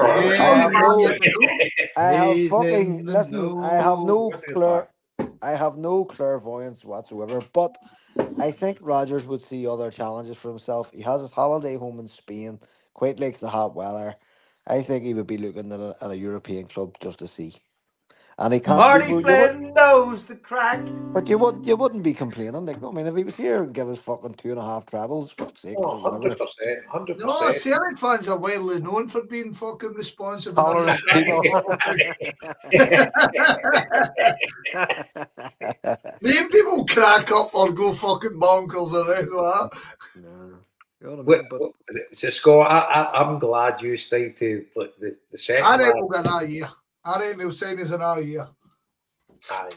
And I think it'll be announced. It'll be announced like just as the fucking this is that boom, and he'll get his day in the summer and he'll walk out with the hands up. I reckon we're getting another year of him. Scott's wet dream here, Jesus. Fuck. No, see. I think Scott's right. I think next year in Europe will be the barometer for what he thinks the ceiling might be. Yeah, but however, Marty's conservative view might be bang on the button. See, we fuck the cunt about this summer. You'll be like, you can ram this right up your hole. Because that's the mistake you don't make twice, no? He's definitely got 3 or 4 years in Spain or Italy in him. Oh, he has 100%. He's not that old. So what is Rodgers? 50? Yeah. 53, 4? He's going to be one of them grey-haired managers. Oh, 100%. No, is he fuck? Oh, he will. Yeah, Brendan Rodgers is going to be on your telly fucking pontificating, telling you. No. I don't buy that at all. You have to think about who Rodgers looks up to. So if you were to say to Rodgers, who would you want to be if you could pick another manager and jump into their suit? Carlo Ancelotti or something. 100%, Jason. Yes. You would be saying Ancelotti. He'd die on the fucking side of a pitch. He'd be like Jack Stein. I'll be honest with you, right? deep down, I know he loves Glasgow, family are settled and stuff like that, but he's an egomaniac, and fair play to him, right? Because he's a very, very, like, he's a driven individual, right? Egos can work out though very, very well. I'm not sure anybody's calling him an egomaniac this time whatsoever.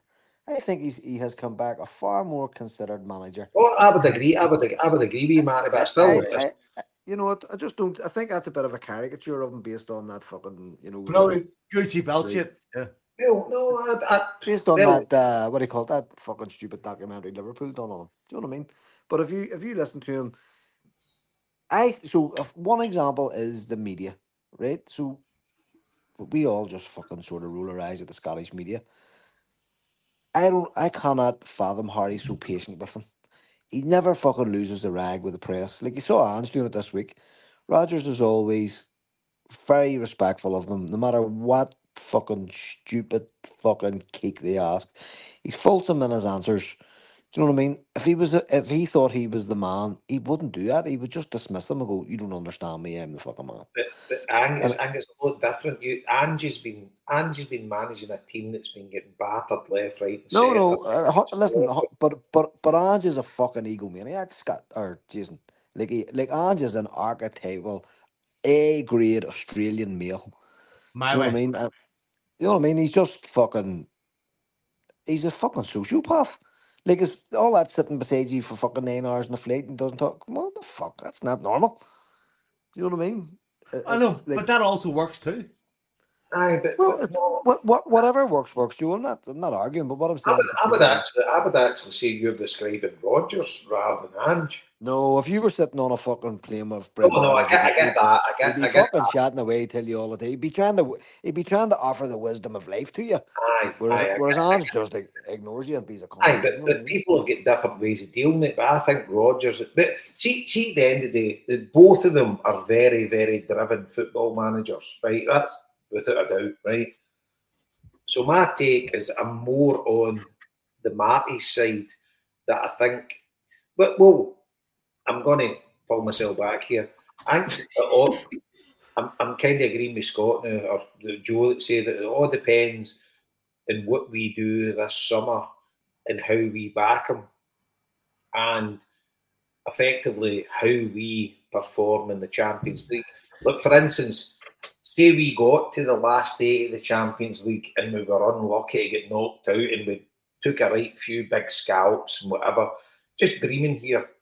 But I think if we did that, then I think he would give us another year or two, because he would say, I've got this team here and I reckon I could maybe do this next year. You know, he would dream and say, we could maybe do it. But so Celtic's ambition need to match his. He has a way he wants us. But the thing is, if it all goes Pete Tong, then his stock isn't high, because then the Ancelotti thing. But I think then the other thing comes in as well. If you then take that and you get to that level and you take the Celtic team to the last 8 or the semis, which is massive, probably out of our reach, but it could happen if the stars aligned, then his stock would be his highest. Yeah. He's at the end of his deal. He's done everything he said he was going to do.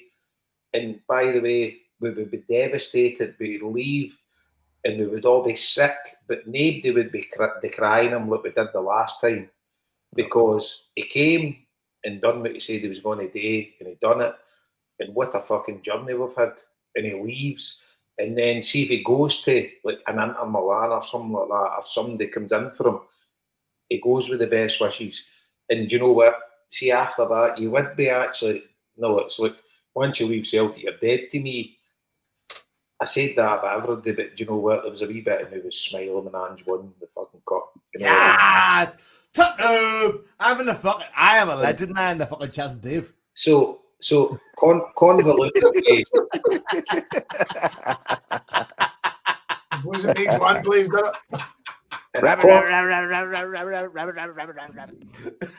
You got a beautiful face. You got a beautiful. I'm a banana. We're the Tottenham, we are the Super Spurs. Teddy, So everybody's telling me I was spot on. Jason, I thought that was it's Jason. I think You're bang on, Jay. I agree with the vast majority of that. The thing is, you went for fucking the last day of your quarterfinals, and you're going, I think it's a semi-final. I don't know. I mean, see this year, Champions League. I mean, do you know what? I'm going to hold that part. We can talk about this part once the season's done. What's the last question there? The fuck? That's the question answered because I need to get them. Yes, well done. What's wrong with your face? Jay, that's the best way to fucking end the show. It was like, you're right. Everything you say is bang on. Right. I just feel we could only cut our own fucking nose off now. Sean the Prick as well. Sean the Prick? Ask him where my dirty mag is. Why don't you ask him, Marty? Where's my dirty mag? I don't understand why I've got to ask him that you can't ask him. You asked him for the dirty mag. So Sean's asked after Maeda leaves in the summer. Yep. Do you think, or better still, do you have faith the club will get a suitable replacement? No. On that bombshell, I'm just going.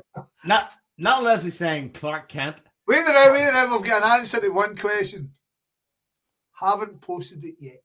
Hurry up, Sean, my balls are blue. Right. Got beautiful blue. That's enough for you, cunt. Right. Here, I say yes. Right. Oh, here, Marty. We'll have a good record of banned strikers and shit like that, so it'll be all right. Marty, it's impossible.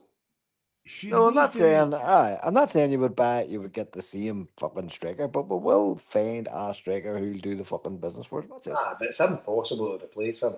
No, he's a fucking mad cunt. I mean, he's a one-off freak. And now we'll find whether Skip's premonitions came through that nobody would pay about more than 10 million for him because they don't rate him.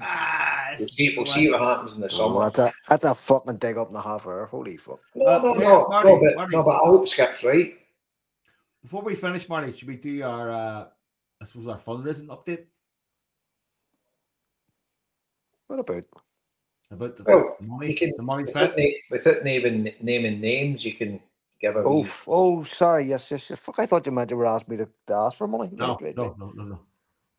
Well, okay. So, I will need to be a wee bit careful. I'll do my update, need you update if you want. I start mine if you want. No, it's fine. No, that's fine. Hold on. I'm just trying to make sure I don't drop any names. Anyway, look, folks, as you know, we made that fucking much money off the Christmas appeal that we couldn't get rid of it. So it hasn't ended up a Christmas appeal. In many ways, we're holding back money for the summertime to look, things like school, poverty and stuff like that. So we'd still have a wee bit in the tank that we've been dribbling and drabbing out. And Joe will talk about that a wee bit in a minute. But I just want to talk personally about one of the families that I helped here. And by saying I helped, I mean fucking you helped.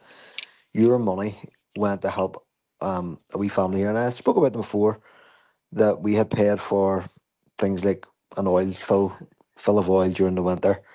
What do you call it? Electric for the house. And things like one of the IPTVs was given to the children in the house and stuff like that. So it's a young mother with 2 kids. One would be, I think, maybe 12 or 13, and the wee girl is 17. So when we started helping this family, it was a couple of years back, so the kids were still very small at that stage. So I got word last night that the older child, the young girl in the house, who's to say 16, 17, her school applied for one of those really major international scholarships, and she was accepted. So she's having her entire university fees paid for the entire duration of her university. So they're so confident this child isn't even. It's just about to do her A levels. She hasn't done her A levels yet, but they know that she's so intelligent that she's going to fucking squish her A levels. And I found out last night that she's studying mathematics, chemistry, and biology to A level. And as I say, she's been accepted for the scholarship. As part of the scholarship, there's a fellowship aspect to it. So she's being taken away once a year for the next few years to be kind of coached in leadership and all that sort of thing. And she remains in that scheme for life. So she's there for the rest of her life in this incredible framework or environment. So the update from us is basically our listeners helped keep lights on in that home so that the child could study, and helped keep oil in the oil tank over the winter to keep the children warm. And in fact, I'm sure I spoke about this because I went up to the house one night to check on them, and at that time a neighbour had actually taken them into their house and was feeding them and keeping them warm. So that was the situation that family was in not a very long time ago. So I just shared the news last night with the boys. So the kid is being taken away, obviously. Shortly, she's going away in July. So on behalf of the Homeboys listeners, we went today and got her some vouchers for boots, for like toiletries and things like that. We got her a voucher for clothes, for some of the shit like O'Neill's and things like the shops here that she could go and buy some clothes for herself. Also one of the kind of nicer clothes shops as well, so that she could get something maybe if she needs to dress up at night or something like that. And also a book voucher for Waterstones in case you needed to get books and things like that, whatever. So again, that was done today. A card was handed to the child's mother this afternoon with all the vouchers in it, and on the card, as the boys will confirm, the Homeboys was mentioned on the card. With all our love from the Homeboys. So again, it's just we never charge for the podcast. We always ask for a few bob. Our listeners are ridiculously fucking generous, and so are the people who always come forward with praises every year. But it's just to reassure you that massive differences are being made by not a lot of money. Like it's a couple of £100 out of all the thousands that were raised has literally transformed a family's life forever. Forever. This child's going to be looked after now forever by people who have the means to do that. But you guys were part of that, getting that child over the line, and she's now going to have a transformative effect on her brother and her mommy and people coming behind. So, look, I just wanted to thank everybody again for all the help you get. It's May, you know what I mean? We don't usually start talking about the fucking appeal until the night the clocks go back, you know. So it was just a wee update to let you know, and just again to tell you how grateful we are. We are lucky we get to see it firsthand. You know, we get to see the difference the families make, especially Joe. But I've been proud to be a part of it too. So look, there's just a fucking bit on the eve of a cup final when we're going to be celebrating everything. Let's celebrate our own kids. Let's think about the penny dinner tables. Let's think about why Celtic was formed. Let's think about the impact that our club has made through charity and all our fans for the last 130, 40 years. This has been in our DNA, and we'll keep it going. Yeah, well said, Marty. Well said. Well, again, you know what? See, when you posted that, mate, it brought a wee tear to my eye. It was so delighted for, and I don't know if you emphasised it enough there, but some of the kids won't have the chance to have that education, but she's got that sponsored now, that it's free. And that's, there's no way she could have afforded, her family couldn't have afforded that university fees, just would have been impossible. Yeah. And the school knew that, so it was actually the school that stepped in and applied to the fund, because the kid wouldn't know to apply to that fund. Certainly her mummy wouldn't have a clue. And do you know what I mean? So that's like, it's like helping unlock. The ripple of these goose deeds just is immeasurable, folks. At the end of the day, it's hard to comprehend where your money goes and what it does. I mean, again, we sent 500 quid to a guy called Jerry Polly in Belfast. I've known for a few years now, and I found out Jerry was a courier, and he was dealing with homeless people, and he was like dipping his own pocket and finding beds and giving them food, and we give him 500 quid, and he texts me all the time about what he's done. Your money got 2 beds tonight. Your money got this person hygiene products tonight. Your money got this tonight. So see, the money you've given us will always go to ripple a good effect in the world. And that's like that thing with that young lady, Marty, was amazing, because it's like, you just don't know what it can mean. Yep, 100%. The point I'm wanting to make there, Mark, is a lot of the listeners have been in Scotland, right? They seen Scotland. I didn't realise it was different in the north. That you get free.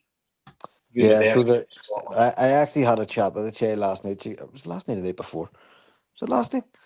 And her mummy, I rang the mum and had a chat with her, and then she says, "Look, she's here. She wants to speak to you." So she put her on the phone. We were chatting away, and I was just trying to give her general advice and saying, explaining to her the difference in the system. So the Scottish system's free. You don't pay for third level education. Here you pay $5,000. In fact, the universities wanted it bumped by $1,000 this week, and the government refused to let them do it. And this is the reason why, because ordinary working class people just will be locked out of a third level environment. And if a child is shown the type of potential where she can fucking take on 3 A levels, maths, chemistry, and biology, that child would potentially be locked out of third level education, and all her potential and all her know-how and energy would be fucking lost. Yep. So it's scandalous. So this way, this grant that has been provided for by the foundation takes that burden away. She will be instantly in the whatever university she wants to go to. That will all be covered. She gets like a stipend for her living expenses, and she's part of this alumni fellowship for the rest of her life. So she'll always be part of that thing. And as I say, we help heat her home. We help keep electric in the meter to help her study at night time. Like during the winter when kids are at school. Our listeners did that. She's probably going to end up representing one of us in court at some point, so that's good. I just wanted to make the point. Scott, what is it the saying? What is it the saying? Andor, Scott, I have friends everywhere. I have friends everywhere. Yeah, friends everywhere. Mate, see as we get down this fucking line, man, and these cunts are taking everything off us. We need cunts like that. We need friends. We need to take down this fucking whole system. I hate every cunt who's got money. That's right. Free Palestine. Jason, Kneecap a boo. Jason, where are you? I'm here. Tell us about the microphone then. No, that was the after show. All right, okay, sorry, my apologies. Folks, up a Kneecap, let's go. Have you heard Kneecap's new song? Nah. Fucking brilliant. Well done, Joe. Brilliant. What a promotional video. You should be on the tour. Fuck me, Joe. 3 hours. The Glastonbury marketing department will be hunting you up. Glastonbury. Let's go.